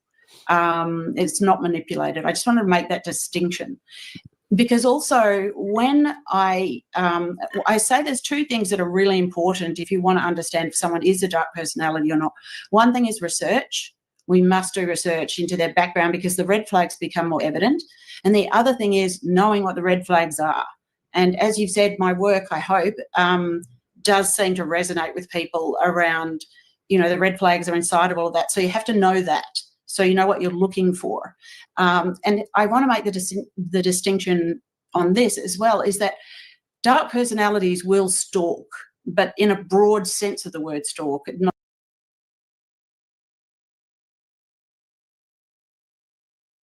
Fuck, I'm muted because I was drinking. Hi. Yes, gotcha.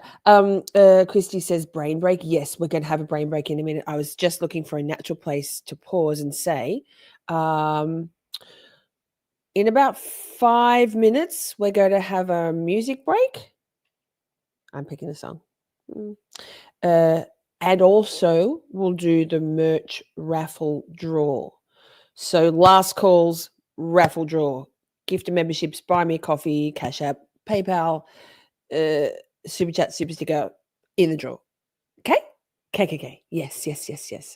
And also I dropped Brad's channel in the chat. I'll drop it in again. He's not a huge channel. I mean, 43,000. Interesting. He interviews. It says Brad Carr interviews the world's best leaders.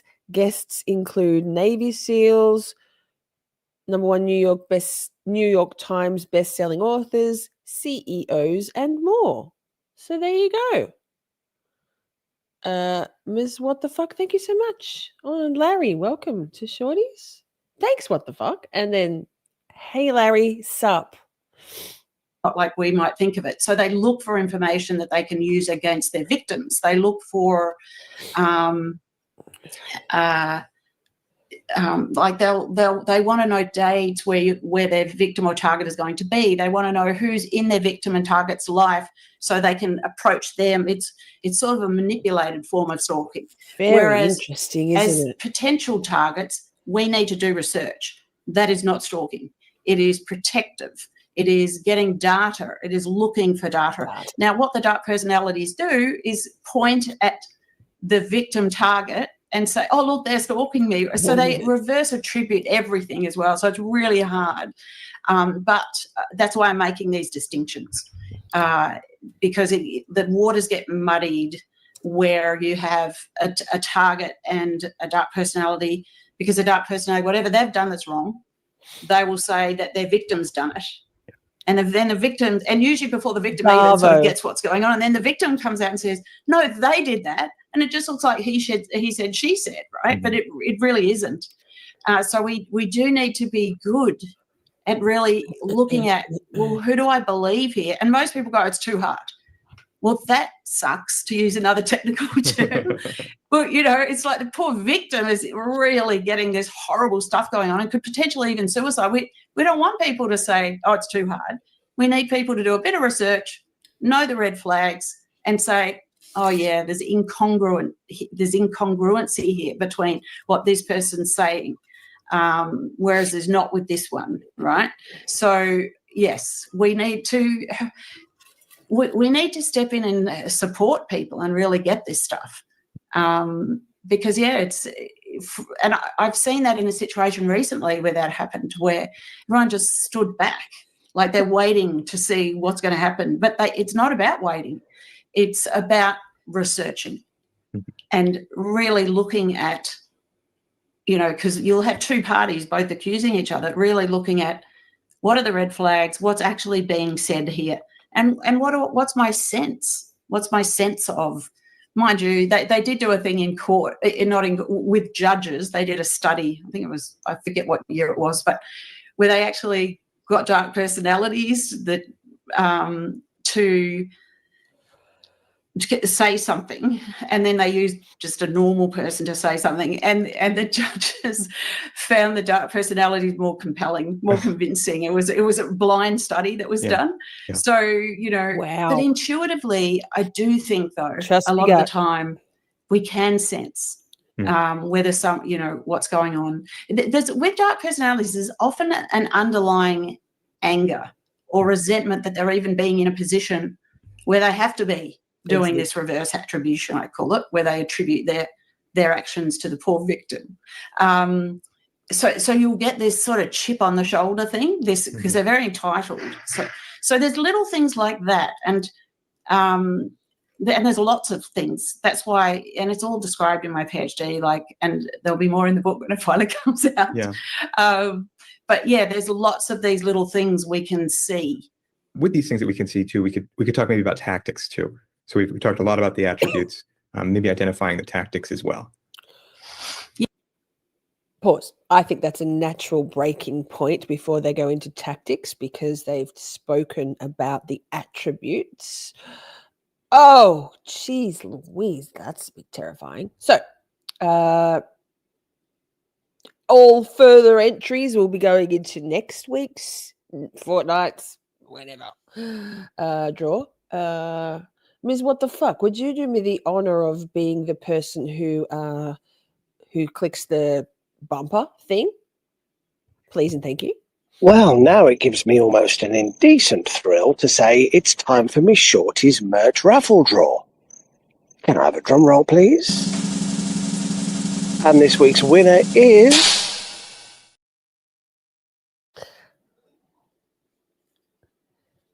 Oh... Mike, I think I put an extra letter in there. It's Mike O'Day. Whoa. Green screen's fucking with me. Mike O'Day. He hasn't been around. If you see Mike, I put an H in there. I think it's Odeadea. If you see him around on the YouTube streets, we might even tag him in a post. Let him know. Let him know he won the raffle draw. Congratulations, Mike O'Day. He's now stuck on my post-it note spot. Now, so thank you everybody for your support, for all of your donations to keep our little side hustle going. I love you all very much. Now, a song. Oh, I said I was going to pick it, and now I'm second guessing myself. But given the topic of tonight's live stream, let's do Nick's at work today, so we'll do this one. Now some music. The supreme leader decrees it.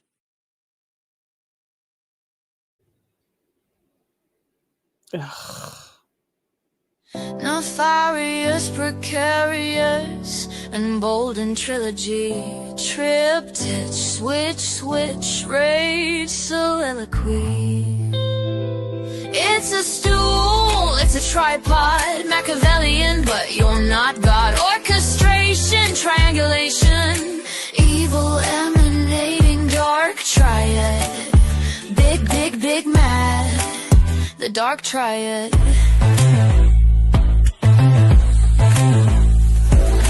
Maestros and their symphonies, it's you and you and you. Spearheading hate-filled vengeance, delighting in the tune. Zero appetite for truth, insidiously vile. Pain inflicted, spite injected, delivered with a smile. It's a stool, it's a tripod, Machiavellian, but you're not God. Orchestration, triangulation, evil emanating, dark triad.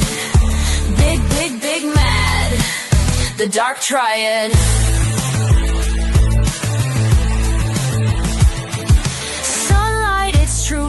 infecting, drawn into the bright light. Warrior, yo kamikaze, nothing but a coked up Gary Busey. Damn egregious, drawing three, synergy of evil. Exponential perceived power, madness reigns supreme. It's a stool, it's a tripod, Machiavellian, but you're not God. Orchestration, triangulation, evil emanating, dark triad. Big, big, big mad, the dark triad.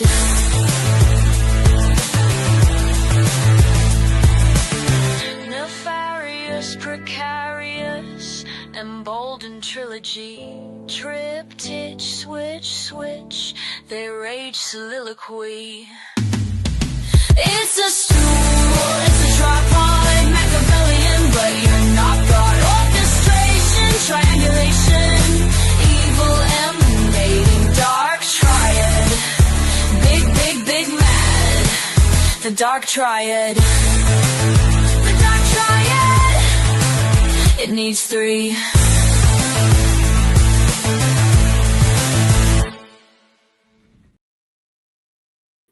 Yes. Very fitting. Very fitting. So that's Dark Triad. Machiavellian, but you're not God. There you go. Now y'all know a little bit more about where that comes from. Cool song. Cool song. Okay, so we're going into the what did he say? We've done the attributes, and now we're talking tactics. Yikes. Let's do it. Thanks everyone for being here. Yeah, the tactics are what they use to defeat others, to avoid accountability and exposure, to punish. So that these are the tactics.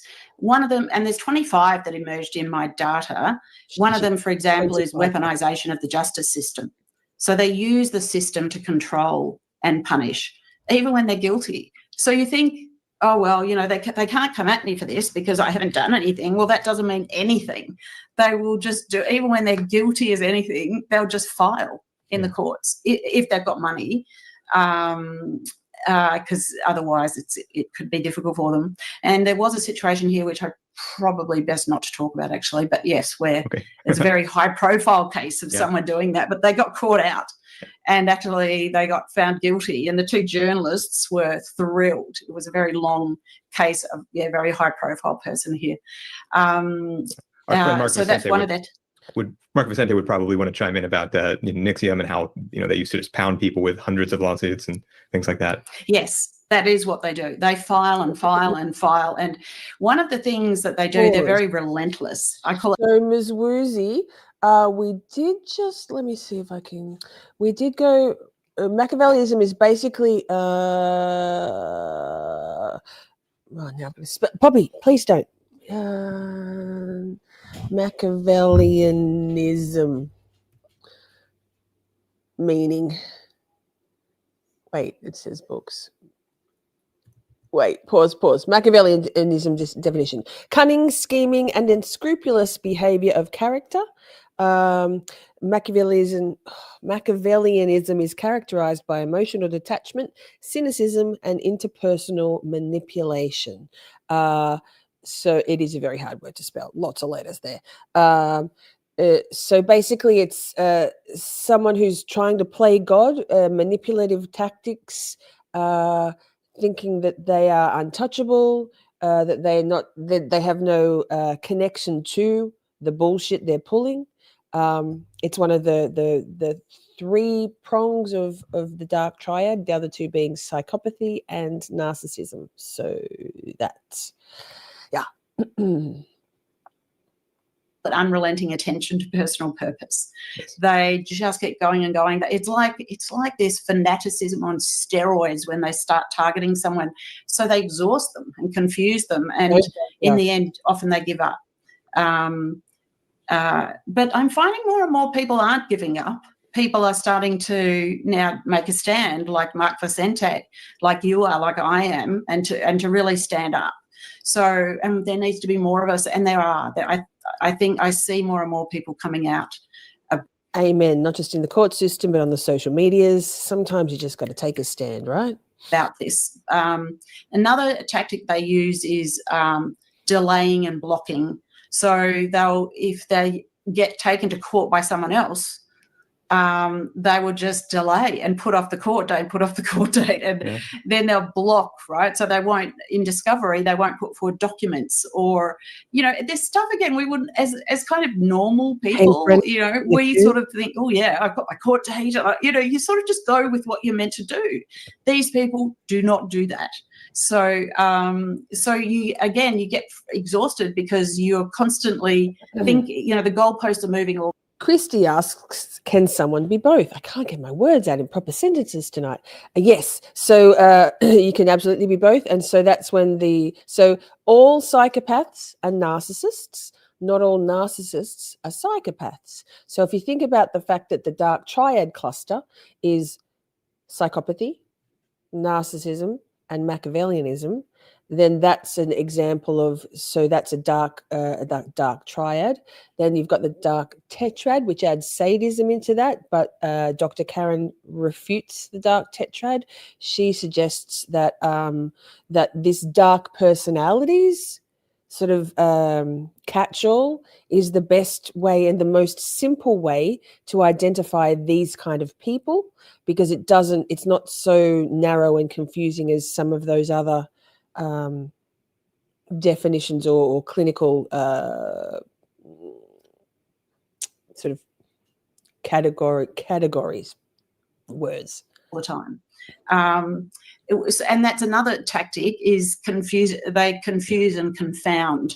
So the invoice example that I talked about, where they'll send a whole lot of invoices, and you spend all your time like trying to decipher what's really going on, and then they'll say, oh, okay, and they'll seem like they're being normally, normal and whatever, but then they'll send something else that's manipulated, and then something else. And let's say, for an example of an accountant, if you want to move on, there's only in Australia, there's two ways you can be prevented from going to another account, and one is if you haven't paid your invoice. So they can just keep on doing. So this is the control and manipulation attribute, but it's also the confusion and the confounding tactic, where they just bring all this confusing stuff in and control you in that way. It's really horrible, because you just feel like you're drowning in all of this different stuff. And even then, when it's all done, they'll find something else, right? So this is this confusing thing. What else in the tactics? Blocking, confusing. I mean, there's heaps of them. I think that's enough for now. Smear campaigns. Let's talk about Do you want to mention any of them? Well, I'd like to get at something that you mentioned earlier too, which is that you said it's as though you use sort of an Australian phrase. They all go to uni, like psychopath uni. It's the tactics, when you start to see it, are so similar. It's as though they've all studied them together. And I am baffled at how this works. Pause. I am baffled. I'm baffled. That Ms. Woozy, you said you don't trust yourself to see the red flags anymore. Give yourself a few more goes at them. No, don't. Protect yourself at all costs from these kind of people. Hence why someone like myself and Holly Strite have sworn off them forever, because we're a magnet for it. But it's a bit like once you become aware, particularly for late diagnosed autists, neurodivergents, once you see those red flags, not for autistic people, but once you unlock your or neurodivergent radar, you can't unsee, or they're everywhere. We're everywhere. Same with dark personalities. Once you can identify quite clearly these attributes and tactics, you can't unsee it, and you see them right. It took me my very first experience with an interpersonal relationship. He's a narcissist, but dark personality type. Took me a couple of years to work it out, and it was only retrospectively. I couldn't put my name to it. My next one was George. Took me. I'm sure I've come in contact with histrionic personalities and all sorts, and people with narcissistic leanings. But George, it took me about a year to work out, and then another 8 or 9 months to extricate myself from that. And the next one, the pirate took me about 4 months, about a month after to work it out, because the covert narcissist, harder to pick. And now I'm like, and the universe has thrown me about since then. Let me think, 2 or 3. Now I'm like, chop, bye, within a week or 2. No, we're not doing it. We're not doing it. Red flags, those little orange flags that start to pop up, take note of them, and trust your gut. Trust your gut. Trust your gut. If it feels icky, if there's like, this feels familiar, and you know what they'll say? They'll say to you, no, I'm not like other people. You have trust issues. Don't attribute your past relationships to me. I'm different. Like, I'm different. I'm not like those guys. And you're like, well, I'm not attributing anything to you, but I recognize patterns, and I'm seeing a pattern, which is why I played bait and switch after the intro and before we got started, because first time it's a glitch, but if it's second time it's a coincidence, maybe. Third time, when it keeps happening, when these little things, they might only be small, but you also need to be able to set boundaries for yourself and assert those boundaries for others. Set them and assert them. Start off with just little things, and if they don't respect your boundaries, Dunskies, no thank you, goodbye. And they'll say all sorts of manipulative things, because particularly if they're just a narcissist and not a psychopath, they actually legit don't think they're doing that shit. They're like, but I'm not. Like, what are you saying? I'm not. Like, I'm not. I'm different. No, man, you're the fucking same as all of the rest of them. Bye. Miss me. Because it would seem so strange to me that someone who is doing this today, who's, say, a 42-year-old man with assets and a social network, could be using very similar tactics to a drug dealer in the 80s who's 25 years old. And yet they do. How is that? Okay, and I don't know. Go back to the start of his question, because I paused him mid-question. His shirt's closed up a little. His cleavage ain't out now.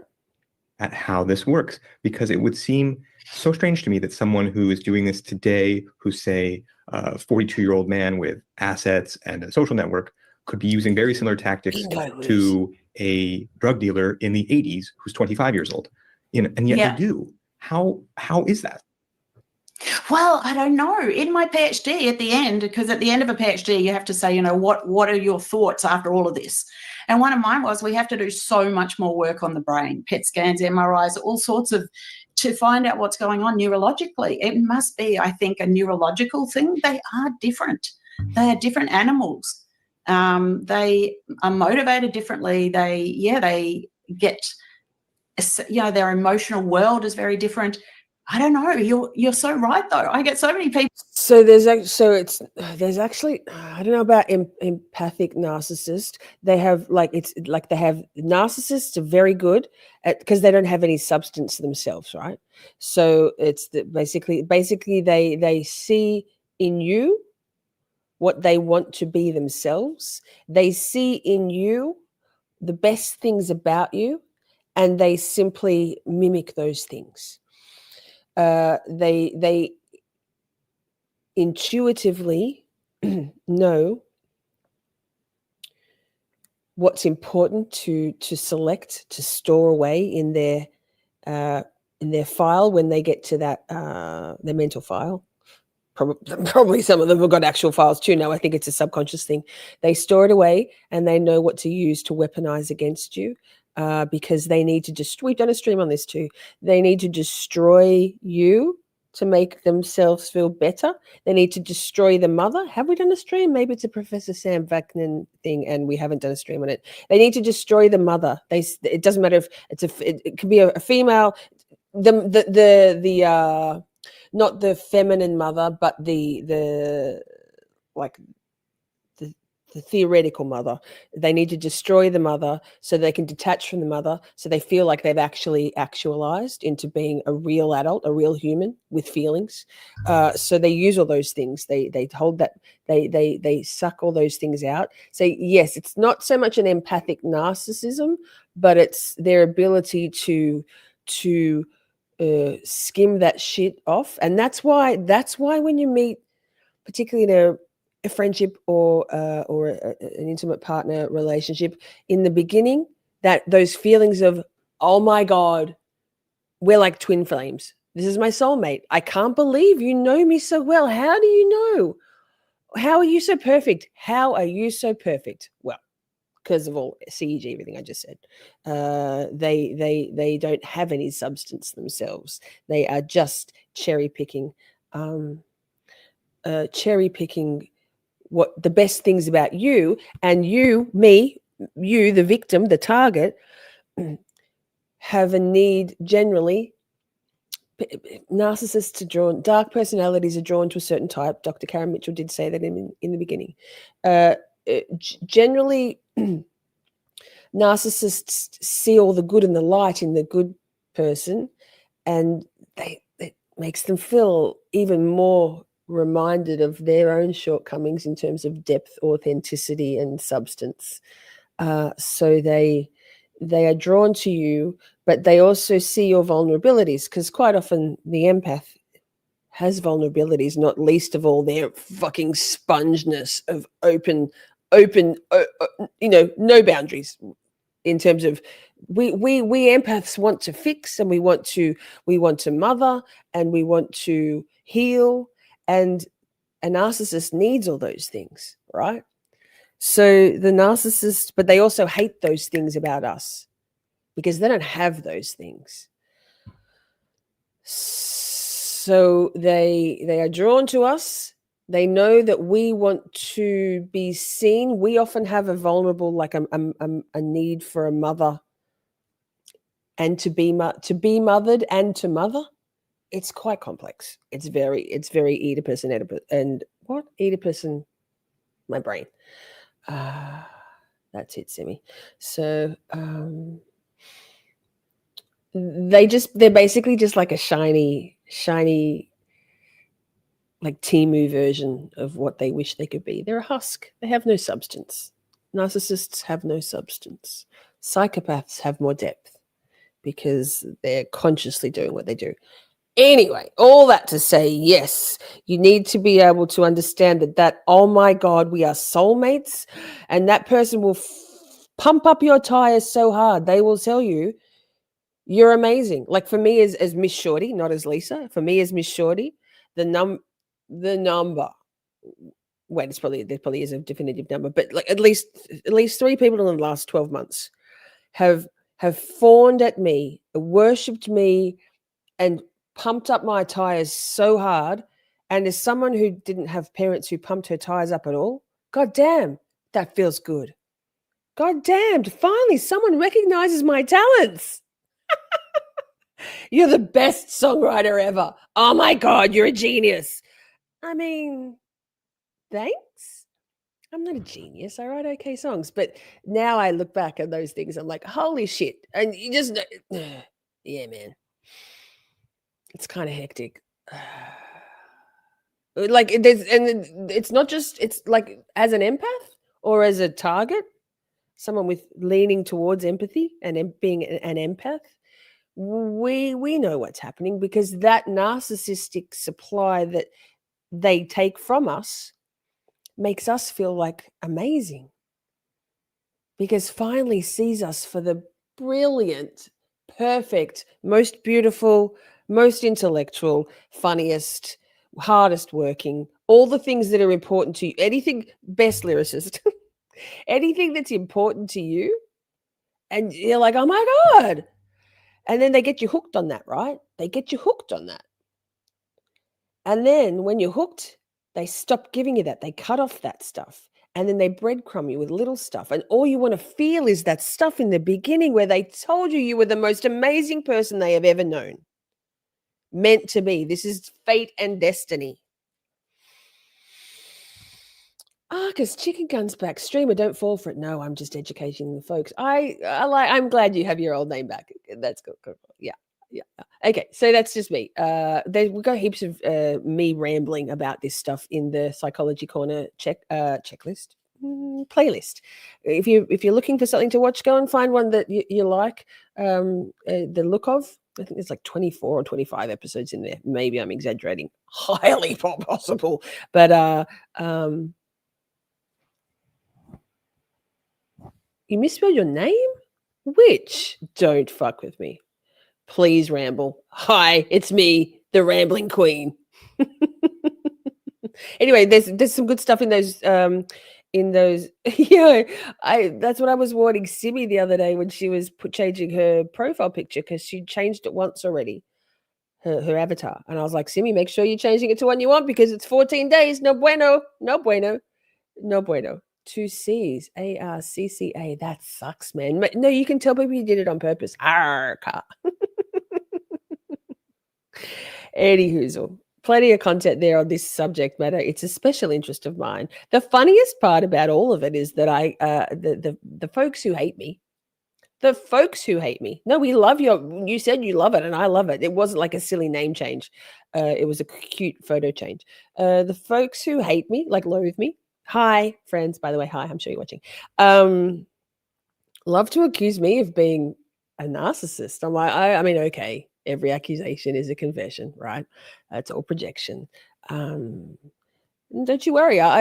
There's things I've questioned about, but we've all got little clips of little bits of it. But nah, man. Okay. People on social media saying, oh my goodness, like they all use the same things. I've been someone will come on and say, oh, I've been targeted 3 times and they use exactly the same tactics. Yeah, man. Don't they? Yeah, one of the tactics is that they just sort of love to throw the what do you say? Love to throw the cat amongst the pigeons. They like to, like cause all this confusion. And then everyone argues with themselves about what's going on. That is what has happened in this area of predatory people. Mm-hmm. The academics and researchers and some other so-called experts that come out and they've created all these, all these conceptualizations. And we just get into arguing. I noticed I even did it the other day with someone getting into argument about whether narcissists are able to be changed or not, right? And the thing is, there are some people who have behaviours, they've had a lot of abuse and they have some similar behaviours of dark personality. So they've learnt to lie. They've learnt manipulation is the only way they can be safe. So they have a lot of these behaviours. And they are redeemable. They experience shame. Some of them are really tough with their behaviours. But they are really the victims of torture, a lot of them. They've been targeted by often dark personalities. And so they have these behaviours. But, yes, they are. And I think we were arguing really, we were doing exactly what they wanted, the dark personalities, the cat amongst the pigeons. We were really debating something we didn't need to be. Because we both could have said, look, there's these 2 types, and I'm talking about this type, I always talk about the types that do not experience shame or embarrassment, or, I talk about the hardcore dark personalities, that's their wiring, whereas other people will talk about the victim type ones with the same behaviours. And so that's why I talk a lot about predators and prey, that there's just really 2 groups. And then you've got other groups of normal people and other sorts of mental health conditions. But really, you've got 2 big groups of the predators and the prey. And the predators, and there are so many of them, they'll impose all this stuff on the prey. And the prey have all these behaviours where they're going crazy, or they're, that they really feel it's when you're in that vortex of being targeted by one of these people, it is, your whole world becomes consumed by it. And you do often, the targets can often react to things they ordinarily wouldn't react to. Or so that's why I don't like using all these terms like malignant, narcissist, vulnerable, because that's the cat amongst the pigeons stuff that they've orchestrated to stop us to get us to argue with each other when we're actually all on the same side. And so that's why I like just talking about the predators and the prey, because it's a much easier distinction And the predators all have this common set of attributes. They all use the same tactics, and we don't need all those subcategories anymore. Yeah. And Dr. Mitchell, that you've said, in your work, I think I mentioned earlier, the dark personality superpower exclamation point is manipulation. To take a quote from your work, I think this is from one of your surveys, so from one of your experts, they make a compelling lie or fabric of lies to undermine people who get in their way, or who may expose them, or who they don't like, or who they just decide to pick on, cultivating a network of supporters who will stick up for them regardless, and who have a particularly positive view of the dark personality from the way the dark personality has groomed them, or is getting something out of supporting the dark personality, and by withholding information. That depth of manipulation is so amazing. What makes this the dark personality superpower? This is the thing that is most frustrating for the target. Yeah. Is that the dark personalities can really put on a good show of being the good one.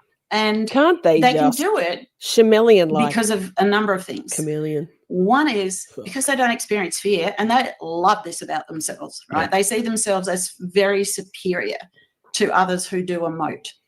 Some people go onto my social media sites and go, oh, poor people, they don't feel emotions, it must be terrible for them.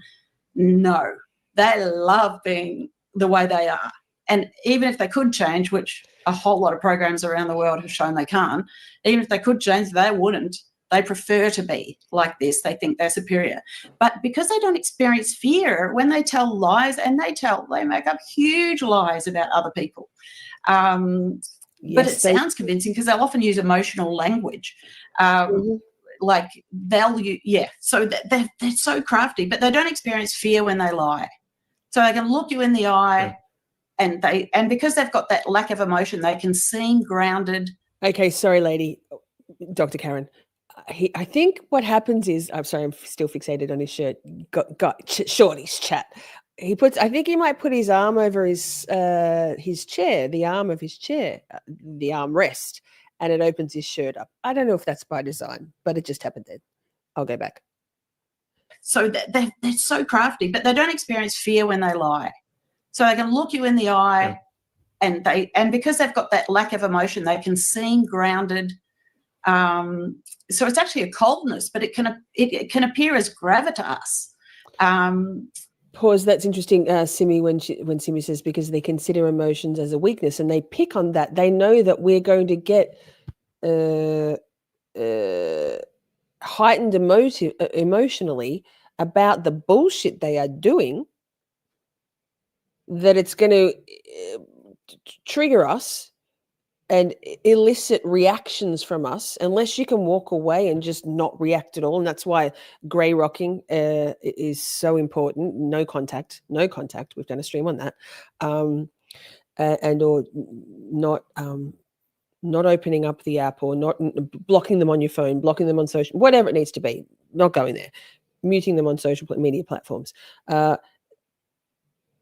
If you can separate yourself from the emotional responses, they won't get that narcissistic supply from you. And that's what they love. They see it as a weakness. And frankly, it is a weakness. If you're allowing yourself to be bait and switch, by these tactics, remember she's talking about tactics at the moment, you're kind of giving them exactly what they want and you're feeding into it. Whatever that them is, give them nothing, no air. Yeah. So one reason they can get away with it is because of that, and that's a big thing. The second thing is that is all they think about. You might have someone on a board of an international company, and you think, or a surgeon, and you think, oh, they've got better things to do with their time. No. This is where they get the juice of their life from, is the manipulation. So they'll still do all this stuff, this unrelenting attention to personal purpose to target people. And others would think, really? As if they're going to do that to you when they're, on this board or they're a surgeon, but they do. So one thing is the lack of fear, making them seem more sort of together. Another thing is that that they put so much time and effort into it. And a third time is that they are very good at positioning their manipulation in a way that seems positive. I've heard you use the example of like something like, "Oh, the wife is sick." She's not well. Yeah, she's got. Yeah, that's what I did use with Mark. Yeah, that yes, my partner. Yeah, she's not well. Why don't you just stay away for a little? I'm really looking after her. Snoring, by the way. Yeah, so you don't need to be there. And what's wrong? Well, she just had a few mental health issues, and there might be nothing. They often set it up before they even go down the track. So they've as soon as they see a tiny sign that you might have caught onto them, they set it up, the whole fabric of this elaborate trap. And it is like a spider web of stuff that they set up, and you don't even know as a target that it's going on behind your back. So at the point where it does hit the fan and stuff really comes out, the target has no social network because others, and they don't even know what's being said about them. There was one woman that I interviewed who she said as soon as it hit the fan with them, people would cross the street rather than talk to her, and and at school pickup and drop off, and like, what do they say? And they make these assertions that are really extreme, like, "Oh, I found her sexually abusing one of our children," or "She's been stalking me." That, it might be in a corporate sense or some other sense. So they make these really these things that you think, people would never say stuff like that unless you meant it. And so and it's stuff that most of us, again, would we make up a lie. It's never going to be that extreme. We just feel sick at the about saying that about anyone, but they love it. They do this false narrative stuff, no shame, no embarrassment, brazenly. So they make up really bad stuff. If you're trying to wonder what a dark personality is made up about, Christy. You can times it by 100 in terms of how much worse it is than what you can think about. And then you have also no chance of defending yourself either, because people don't talk about it because it's so bad, right? They don't bring it up with you as a target. And so it remains this unaddressed issue, which worsens as people talk about it more. I've also seen it be deliberately vague too. So there would be an accusation that, something's so controversial, and then people. I'm going to play a song in a minute. I have so many songs about narcissists, it's not even funny. So let me find a natural break, but false narrative. Don't even want to unpack what that is. And so that you just get a cloud on the victim instead. Yep. Yes, that also happens. Yeah, I mean, they're masters at destruction with no shame or embarrassment or fear. Imagine that. It's like a robot of destruction. Very great. Thanks, Karen. Karen? Yes, Karen. So with that, we will play another song because it's very timely. And when we do these streams, when there's narcissists and dark personalities, we've got to play some songs about it, right? Let's go. Oh God, it's way too big. That's what she said. We did Jim. We did Nick before at work. Let's give Nick at the gym this time. Now some music. The supreme leader decrees it. Get it? Yes. Scorched earth flamethrower, deceit all knower, rage tweet, dirty delete, guilty of it all.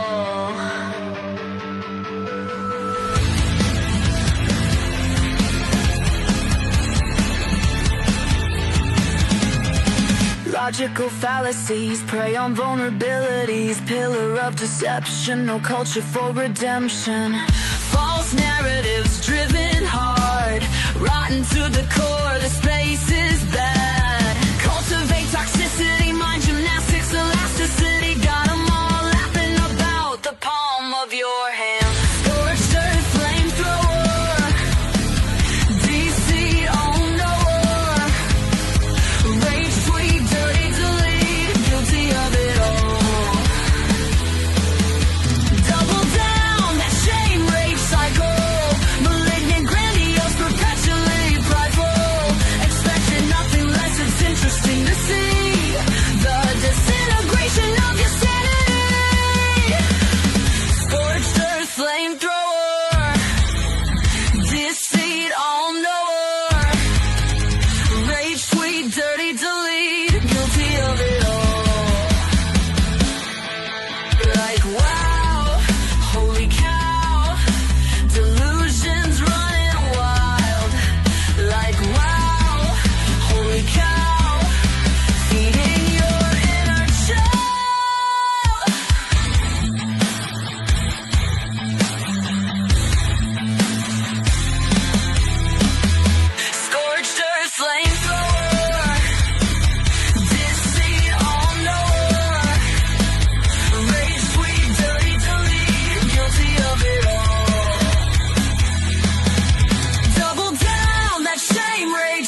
Naughty but a goodie. They reckon I wrote that song about myself, but I certainly did not. If you know, you know. Hey, let's get back to it. We've got about 20 minutes left of this amazing video. If you haven't been able to focus because chat, or even if you just want to watch it again and you have been focusing, it will be linked in the description box straight after. Oh, she says, I will try. I will try. I will try. Okay. That actually gets satisfaction out of doing this. So, yeah. And it starts, yeah, as you said, it starts before that moment when they really go for it. It's already being built up. There's a quote in your work, page 167, about how they isolate. The dark personality successfully ensures others feel uncomfortable about the target/victim and withdraw. So as soon as you're in their sphere, potentially, they're already separating you from people, and you may not even know it. Yes. And we've talked a little bit about grooming as well. There's that grooming word. I think people have a hard time understanding that happens to adults. But on page 185, the subtle and relentless. They do groom. They push little boundaries. They see how much you can tolerate. They see how much others can tolerate around you in your sphere of what they can say about you and do to you before people are outraged. And as they gently push those boundaries, they get to a point where they can say whatever the fuck they want about you, and no one bats an eyelid. I speak from direct lived experience. That's grooming. It's the same as grooming, right? That's what these dark personalities do. They groom their people to see how much they'll tolerate, how much mean-spirited shit, how many little white lies, how much toxic bullshit, how much like ad hominem attacks, how much personal shit, how much of another person can they say before people go, that's enough. And if they've done it incrementally, nobody ever says that's enough. They're just like, oh, fuck, Miss Shorty must be a fucking nightmare because so-and-so says so. Grooming of everyone around them to believe in the created public persona. What characterizes grooming behavior in adults? Oh, yes. Okay. So grooming is not just with children. Mm-hmm. Adults get groomed as well to believe certain Cult things. behavior. For example, someone who's engaging in domestic violence might go onto a domestic violence charity, right? So they do things to actively cultivate that they're a good person. They might have a bunch of photos on their desk. Think about police officers, not all, but those ones you hear about in the media. I know Derek Levasseur on Crime Weekly talks about it often when they're the subject of their series is a domestic abuse and domestic violence situation where sports. I'll finish that story. The people who are there sort of proclaiming to be the best person in society, and all of the community thinks they're amazing. Or a family member, like Inverted Banana says, I was born into it, not groomed. But grooming the people around them to understand, to believe that the dark personality player is good, but then behind closed doors, they're the one doing that exact same thing. I mean, priests and CSAM, or child sexual assault.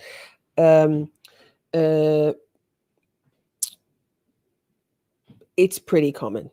So the grooming the people around them to believe that they're good, while also pushing those boundaries. How much can we tolerate? Desk of all their kids. They have all these things that we tend to associate with being a good parent or a good, religious person, or, they're really into that. So good police. That's why you get a lot of them in the church, in religion, because they will go there to hide. It's, people think, oh, they go to church, they're Christian or whatever religion, they're Buddhist or they're Hindu, they're really a follower of whatever, Buddha or whatever. So then we let our guard down because we think, oh, they're a good person, they're in these institutions or they're in charities. Hold on, where was I? That's also the appeal to authority logical fallacy, where because they're in a position of power or respect, where, you know, we generally respect the clergy, or we respect, you know, people who, police officers, politicians. No. That's just, you just accept certain things because it's someone in a role that traditionally or generally is thought to be and should be a good person. Again, what? The grooming. The grooming. Yeah, I get lost.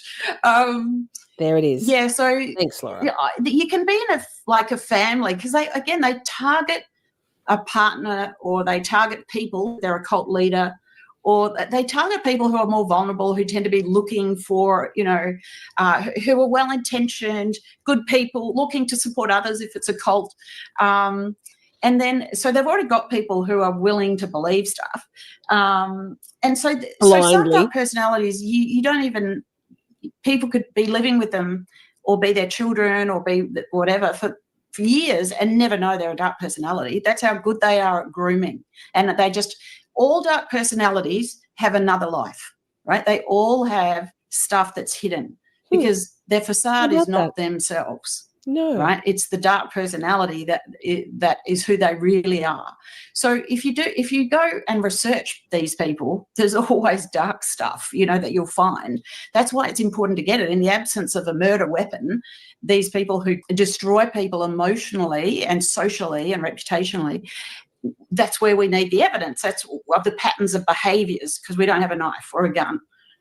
So that's where we need to look for that. But they can groom people and have them completely convinced because of the, you know, attending religions and charities and the photos of kids and all this sort of stuff. And because they're often interacting with people who are susceptible. So yeah, is that answer your question about grooming? We love it. Yeah. I mean, we've got into how they pick the people who are more susceptible to these behaviors, you know, what it could look like. One thing that I think I saw in your work too is that, you know, if they're interested in a target, they may also become friends with the mother, the father, the best friend, and sort of encircle so that the target then has nowhere to go. But this whole thing, it happens in adults, I think is what we're getting at. And now people have some things to look at. Dr. Mitchell, what do you think makes it so hard for people to accept this dark core of the dark personality? We've talked about that's it a little. That's a really good question. And there's something there that is sticky. Yeah, well, there's a few issues, and this actually came out in my research as well. Like, one is, I don't know, people just want to live a happy life, which is fair enough, right? You don't want to know about all this dark stuff. I'm going to go so far as to say we can blame fucking Disney, right? We can blame Disney because from birth, we generally women, but everybody are indoctrinated to believe that there is something in a happily ever after, in the American dream, in finding your person. And so we want to believe. I feel we're going to make that merch. Blame fucking Disney. There is no happily ever after. There is happily ever after for some people, but it's not the norm. Life is about ups and downs. But when we blindly hold out hope, toxic positivity, and pollyannering ourselves and gaslighting ourselves and not wanting to see what's right in front of us because it's too bloody awful. But I just want, and you know, the biological clock for women that are desperate to procreate, to have children, which is not necessarily a conscious thing, it's a subconscious thing. It's deep within our makeup, not our makeup, our, you know, genetic makeup. Otherwise, the human race would not continue to perpetuate, would it, if we didn't have that biological clock? Yeah, all that trash. Hollywood movies, fuck off. That's why I don't watch movies. I can't with that bullshit. It's not realistic. I can't. So let's see what Karen answers. Dr. Karen. Sorry, Karen. Just enjoy life. I mean, there's enough tough issues in the world at the moment without having to think, oh, gee, I better protect myself from dark personalities and read about all the red flags. Like, so people just don't want to know, right? Hugs. And secondly, often people think, well, it takes two to tango, right? So, Yes, I hate and that. because it is hard to see through it, they just step This away. is a tough subject. Which is what we've talked about earlier in this conversation, and which is, yeah, that's a really tough thing, but that's what they do because they think, oh, well, both parties must have done something. With dark personalities, it does not. The number of people that'll be like, well, fuck, what did you do? Well, gee, she must be a bitch then. She must be fucking crazy. He's a decent guy. If you don't dance, there's no tango. True. True. But so I said before that you have to have some accountability, and that's my accountability is hand up accountability. I've absolutely, now that I know, my eyes are open and I'm like, nah, I don't want that stuff that bad to get it from that person. This is not the empath you're looking for, sir. Walk on, continue walking. Don't even. We don't need to talk. But it's understandable that we've been conditioned to hope maybe. And what if I shut this down? What if he is the one? He's not the one. Not take two to tango. You've got an innocent person who's a good person who's being targeted, and even though they might react at times or whatever, they do that on purpose. It's so provoked and. Like it is torture. When you look at the behaviours that eventually come out in the victims of dark personalities, you could overlay it on studies they've done on torture in war. It's the same. So, which is what I did. So yeah, it's so it doesn't take two to tango. But I think that's a really big thing that prevents people supporting targets and victims and accepting it. What else is there? So people just don't want to know about it. There's another really big one is people think, oh, well, I haven't seen that in them. People want to wait until they see it. That's a huge one, even with some of my colleagues, because I can see that. Pausmas, what the fuck tells me that she's got a new bumper, and I have a feeling this is the time. Is what the fuck? This is the time. Let's do it.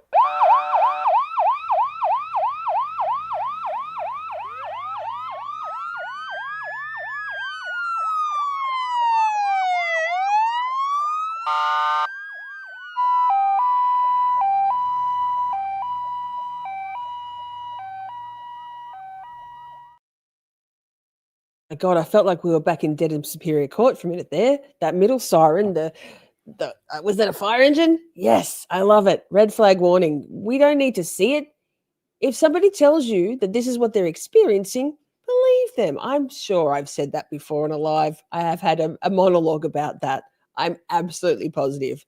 If someone tells you this is what they're experiencing and this is what they're seeing, why would it?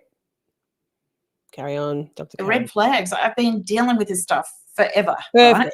And I see the red flags really quickly. My colleagues will be like, it's not generally, but there might be one or say, really? And there was a woman who, in my research, who ran the child sex abuse claims for the Catholic diocese, a really large Catholic diocese in the world. I won't say which one. But she would go to, someone in the Holy See and say, which is the 9 people that are around the Pope, like someone saying, she'll say, this person is sexually abusing children. And the person will go, well, really? They're a really nice person. But this is a woman who's been working on, child-related things for decades, and so experienced, right? This does my head in because it's like people like her and myself are sort of like, I don't know, we're the specialists. We're like FBI profilers, but we're profilers on higher functioning ones, and we do have that insight. It's what our work has been forever. But I'm a high functioning profiler as well. And if they wait till they see the red flags, it might never happen, right? So, and then people get hurt in the meantime. We actually have to start helping people because that's how we're going to educate ourselves as people who have not been targeted. I have been, but for people who have not been targeted that don't get it, they've got to jump in and help because they don't have to, but that's what's going to help save, I think, our species, like as human beings that have compassion and love. people need to start educating themselves, and the way to do that, again, see, people, do I really want to educate myself on this dark stuff? I'd rather educate myself on Disneyland or, my new puppy. How about that? Like, people want to focus on the light, which I understand, but could we just have a little bit where we focus on the dark, so we can reality save check, a lot y'all. of people from harm, including a lot of kids who really get compromised. Yes, so I think that's enough for that, for why don't people go there. Yeah. I mean, sometimes I wish I did do my PhD on Disneyland or puppies. It does get a bit dark. Yeah. But yeah.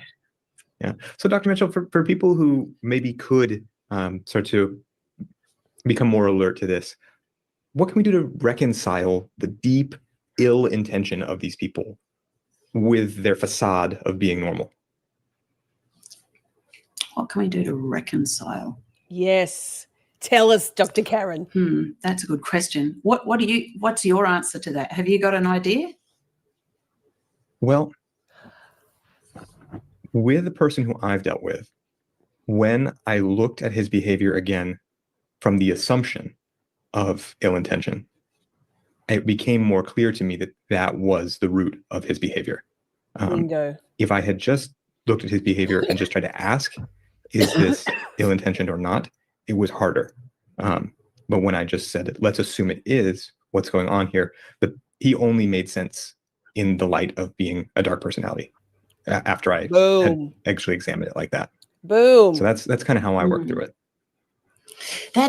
I think that's a real, it was Tony talking about acceptance. What was that stream? Tony P said, we were talking about neurodivergence and HR, that HR isn't there for the employees. It's there to protect management and the company, right? Same. Once you come to see anything for what it's worth, right? You're better able to come to an acceptance. But reconciling is about coming to terms with, working it out, right? Working it out. So getting as far as away and never coming to terms with it leaves you with a loop that is not closed in terms of healing from this kind of person.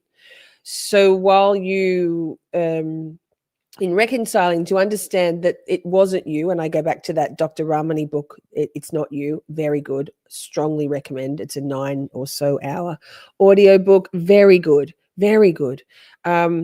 If you can come to terms with the fact that it wasn't any shortcomings in you, although there are needs that a target has that the dark personality feeds off, they get a lot out of that, and we need to accept that possibly our strong need to be loved unconditionally may well have opened us up to that.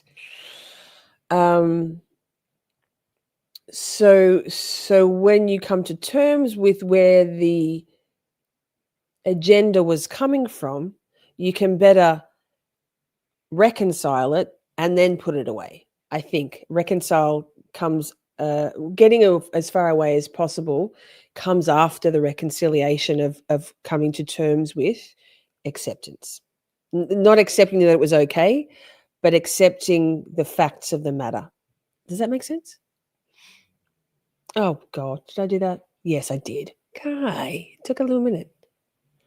That's really interesting. Yeah, because one of the issues is cognitive dissonance. Like, we think we can convince this person to get what I'm talking about. We can convince them to send the right invoice. They just must have stuffed up their systems. We make excuses for the behaviours because we just can't fathom it, right? And again, this is where just knowing the red flags and the patterns of behaviours, as you've just said, that's a really good way of putting it. Like, if you try it on that way, if you know the dark personality attributes and tactics, you think, oh, shoot, yeah, that's what's going on here. It's about control and dominance. And, of course, someone's not going to make that many errors around invoices. And even in that one thing, that's a red flag. And then you see the shallow effect. And then you see they're blocking from other things, right? So it doesn't take long, actually, to put a whole lot of them together. And I always say one red flag does not I'm going back to Laura, you're out. Okay. Have fun, Laura. Arca says when something doesn't make sense, there's deception going on, right? I'm going to go back to that example I used before. There was a whole bunch of bullshit things that seemed like incompetence or just dropping the ball on things with that person that I was talking about before, involved with the channel, the one that suggested I might want to aspire to be a guest on Candace Owens' show. And I'm like, nah, man, like, you're not an idiot. There's literally no way. Like, there's no way. Like, so the example that Dr. Karen was just saying with, there's no way they can get those invoices, all of them wrong, and do all of those things. Maybe one, maybe two, but once it's not just a glitch, it's not just a coincidence, it's a fucking pattern, then there's intentionality there. There's some sabotaging going on, and that's a control thing. And so that's when you got to like listen, like don't let them schmooze you and gaslight you into thinking that, no, you're seeing patterns where there aren't patterns. Yeah, if it's a pattern, it's a pattern, it's a pattern. Or you're a fucking imbecile, just saying. Not a dark personality make. So you can't just think because you see this one thing, but there's a lot in my work. There's a lot of red flags. So it is a lot easier where you just go, oh yeah, there's that. That's why all these subsets like, covert narcissism and coercive control and all these subsets are not as good, because you just don't get all those red flags where you can quickly go, yes. Okay. It's a bit harder because there's not as many of the red flags and some of the key ones aren't in those subsets. And I like what you said before about if you can just find yourself in this one group of attributes and tactics, you don't have to worry about all the differences. And besides, we don't want to be focused on the differences. We want to be focusing on the common attributes and the tactics, so we all get educated on them. Amen, Dr. Karen. And Dr. Mitchell, that's another strength of your work too that we haven't even talked about, is that you make space for distinctions. So I think people like to get caught up on, oh, he's a narcissist because he's grandiose and seeks lots of attention. But that's a distinction, but still under this dark personality thing that you have in your work. Yeah, that's actually a really good point. So 3 levels of information or data came out of my PhD. The first level were the attributes. I wasn't even looking for tactics, but they came out. They just fell out of the data. They were all so clear in it. But then there's a 3rd level that came out of information, which was things that were different. So some of them are extroverted and some are more reserved. And some of them, that's because some of them put on a really extroverted facade and some don't bother putting on a facade at all because they're so confident in their capability or whatever. And so they just have that shallow effect. They don't bother putting it on. So there are differences there. It's never too late. Differences around, what else were some of the differences? So extroverted, and there are quite a few that came out, but they're like normal human differences as well, like in terms of what were some? Oh, some are really into legacy and some are not. So some dark personalities love that they're going to just take themselves forward into the future and they'll write books and the history of the world and the history of all this stuff because they want that. And others are not into legacy at all, but you can see it in some, but not at all in others. So we don't want to be focusing on these differences. But yes, you're right. I think there were about 8 differences that came out in my research, and they're there in the PhD. If people want to look at it. Pause. Did you all just see that? Someone just came into his studio and he suddenly just perked himself up and adjusted his shirt. Bless. We love Brad Carr. We're going to watch more of his stuff. I've subscribed. I'll find some other good ones. I really love his interview style. He's very good.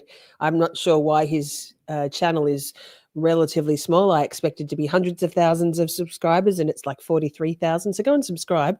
I'll drop his channel again in the chat.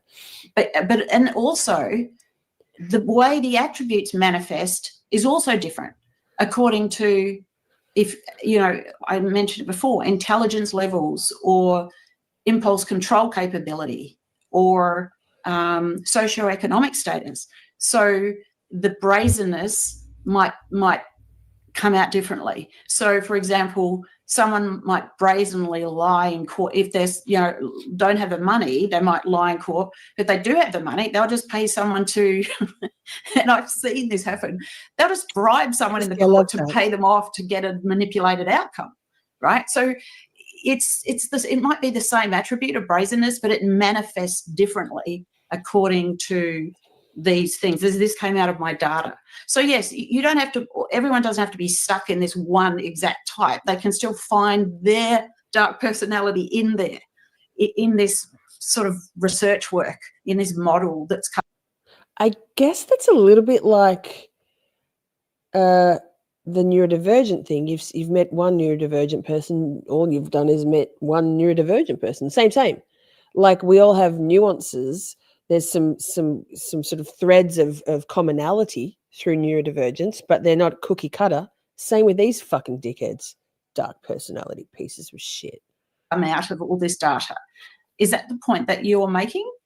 I think so. Yeah, because it's just easy when you're in the haze to want to get caught up in something so diagnostic, something you really need a professional for. And then even then, somebody puts up a good facade can hide. But to see that these distinctions exist, and that I think that can be a relief for people who are trying to use your work and your model rather than trying to pick apart a very narrow diagnosis. Yes.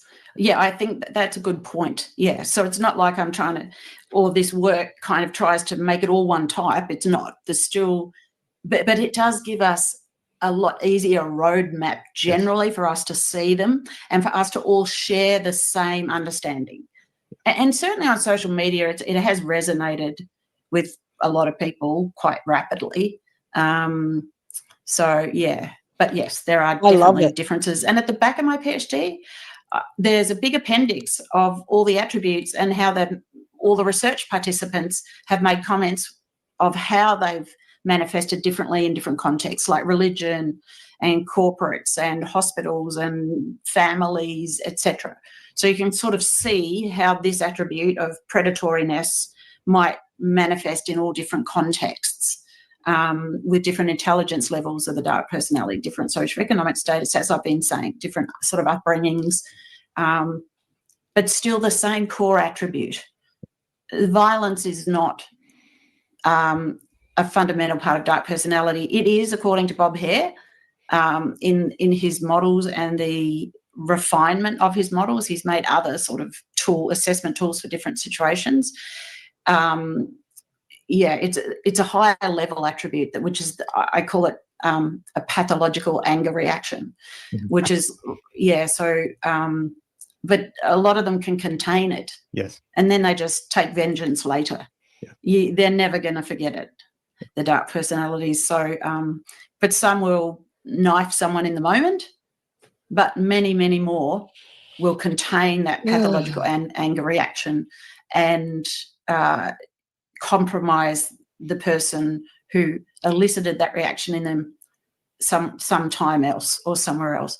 And you know what? You don't have to have done anything bad either to elicit that response in them. Like, you might have just, not called them or not, I don't know, had any contact for a couple of months. Or in prison, there was one of the examples in my research where these guys that were in a high security prison, one guy knocked the peas off one guy's plate, I kid you not, and 3 years later he was still talking to this woman about how he was going to get back at the guy who had knocked the peas off his plate, and with a huge vengeance, with this deep-seated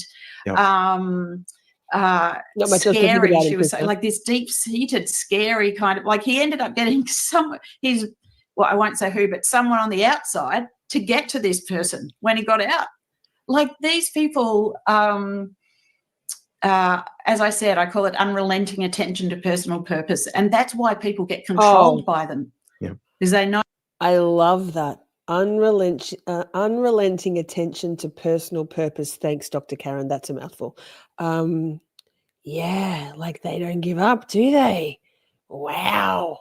There's no boundaries and they know that they'll just keep going. So, for years. Well, Dr. Mitchell, before I ask my last question, for people who want to know more about you and your work, where should they look for you online? Yes, tell us. Well, my website, my business is Calmore, Kalmor, calmore.com.au, and there's a link under the media section, a link to my PhD thesis. There's no paywall or anything. People are really welcome to look at it. I'm going to get that and I'm going to download it and I'll drop it into the Discord in the Psychology Corner drawer. Good to know. But I will also drop the website again in chat. I did drop it in before, but I'll drop it in again. So if you want to find it yourself, because I'm very interested. So you could look at Calmore, Kalmor.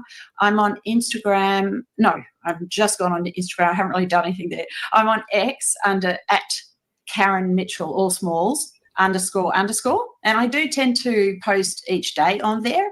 I'm just going on to Blue Sky. I think that's all really. Yeah. So just really on X. Okay. Yeah, that's it. We'll put a link to that in the description and a link directly to your PhD work. People who want to see that right away can check that out. Lol, I'm like, oh my God, I will follow her on the Twitters. Already following her. That's pretty cool. I just didn't know it. She mustn't tweet much. My algorithm's fucked at the moment. Oh, wait, I've seen some of her tweets. Okay, connecting the dots in real time. Yes. And you've got a book coming out soon, hopefully. So we'll get to that as well. And all right, Karen Mitchell, my final question is, you talked a little bit about the response that your work has got. I'd just like to know, we started in the beginning of what got you into this work. To come full circle, what's it been like for you to help other people? Oh, really exciting. Like, it's great because I myself have been compromised I'll drop by these the people. Link to this live stream in chat. It's really I'll put in the description as well.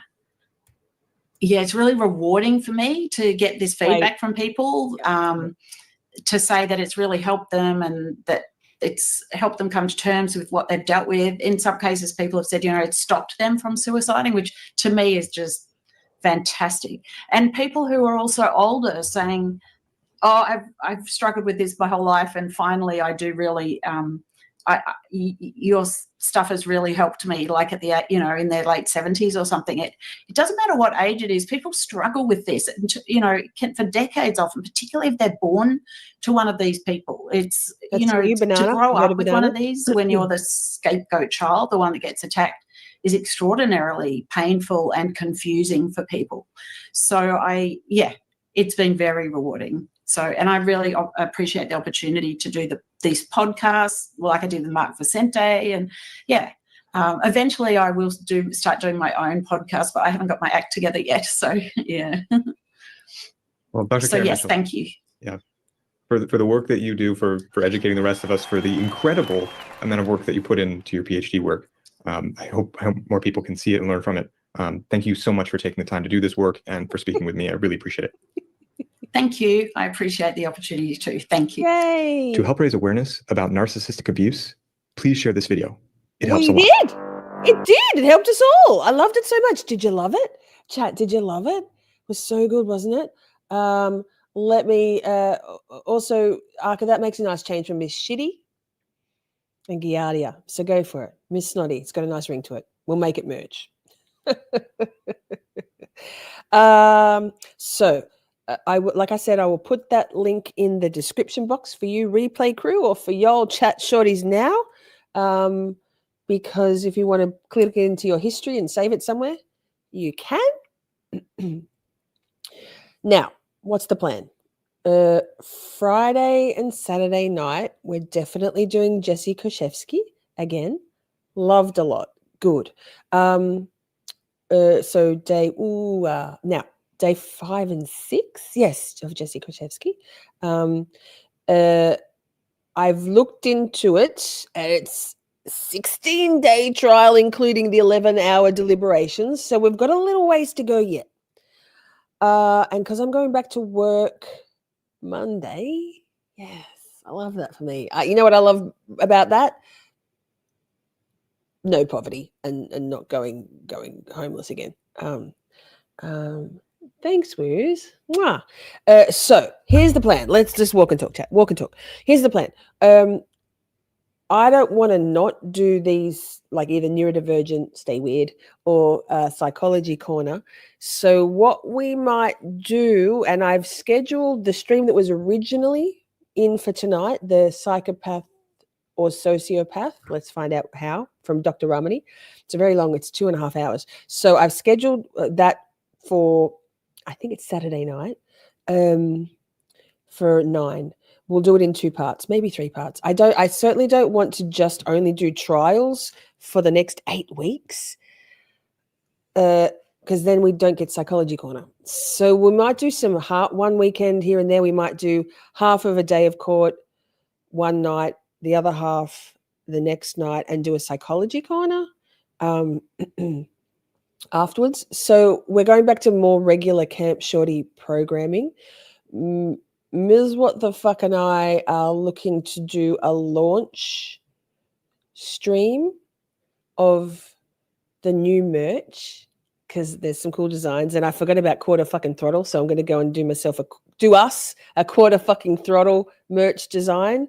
And I've been trying to play around with some sort of red flag something. I feel like we need to have something about Disney, so there'll be a bunch of stuff. But if you've got something on your wish list from the merch store, now might be the time to get it. Trying to grift. Don't forget, I don't take any profits from the merch store. It actually costs me to be able to give my beautiful mods either a tiny cash injection, or even better, a replenishment of merch to their collection. So stick around. Now, what was I going to say? Oh, cookbook. Don't forget to vote for your preferred cookbook, Camp Shorty cookbook title. And the artwork's there on the on the post. It used to be called community tab. On the posts tab. Yes, therapists help restore boundaries. You're right. Sorry, Arky, I've been unintentionally ignoring your comments about advice, suggestion, comments about therapy or treatment. Absolutely. And there are specialized narcissistic abuse therapists. I can't stress enough how good Dr. Ramani's audiobook is, called It's Not You. It's so good. She narrates it herself. Very validating. Very, very good. Very, very, very, very good if you can't afford therapy like me. What else? So keep an eye out for a merch launch. Don't forget to send your recipes in if you pledged 1 or 3 or 7. Hi, it's me. I've got to write mine up. Email them to me. It's missshorty@gmail.com. You can send me an email through the website, or straight Gmail, y'all. And even if you weren't there for that recipe stream, you can still submit stuff. And in fact, I've been pulling a few from my Twitter friends. We got a pretty cool one for a pistachio pesto. Oh my God, looks bloody delicious. So it'll be a buildable thing.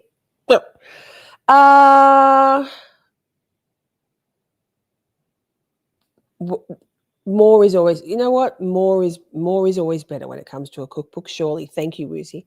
Hi, it's me. Sorry, I'm a slacker. Yeah, hi, me also, Simi. Pathological demand avoidance is real, yo. I guess that's all. I feel like I had something else to say, but no. Hey, thank you all for being here. Thank you, Ms. What the Fuck, as always. Thank you, my beautiful mod squad, my friends, my beautiful shorties. I love you all very much. Timestamp down below for you in the next little bit. And I'll see you all on Friday night for some vague start time that sort of will probably be 5 Eastern-ish. Clock drift. And this is mostly a note to myself. Our daylight saving starts. I hate daylight saving, but night, Arca. I love your misspelling. It's like you're gaslighting the fuck out of all of us with your 2 R's, not your two C's. Our Australian daylight saving starts on Saturday night, so I'm gonna have to make sure that I don't fuck shit up with the start times and StreamYard. It's very much a calculating thing. Anyway, huzzah! So that's what we're doing. Camp Shorty, y'all. Camp Spooky, Camp Shorty. I love you all very much. Yes, that's what we're here for. Yeah, 5-ish. 5-ish. 5 Eastern-ish. I can't. It's yeah. And let's go out with Chatty's Bay. Mwah. Don't forget to leave a comment after the stream has ended. Mwah, mwah, mwah, mwah, mwah. Be kind to everybody. You know what I'm going to say? Free Palestine.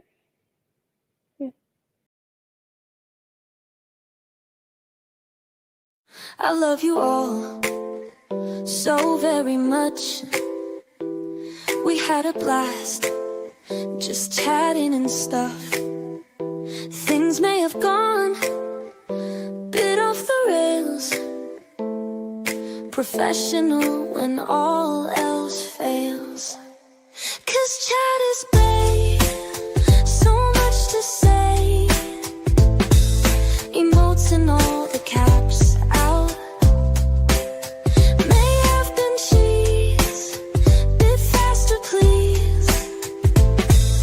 The time has come, Camp Shorty out. We're skating through all the tough things, learning about this and that, defense motions, prosecution, and narcissistic twats. 'Cause chat is babe, so much to say. Emotes and all the all caps out. May have been cheese, bit faster please. The time has come, Camp Shorty out. Community, just you and me. Occasionally, Buster and Poppy. It's the whole thing, Miss Shorty swing.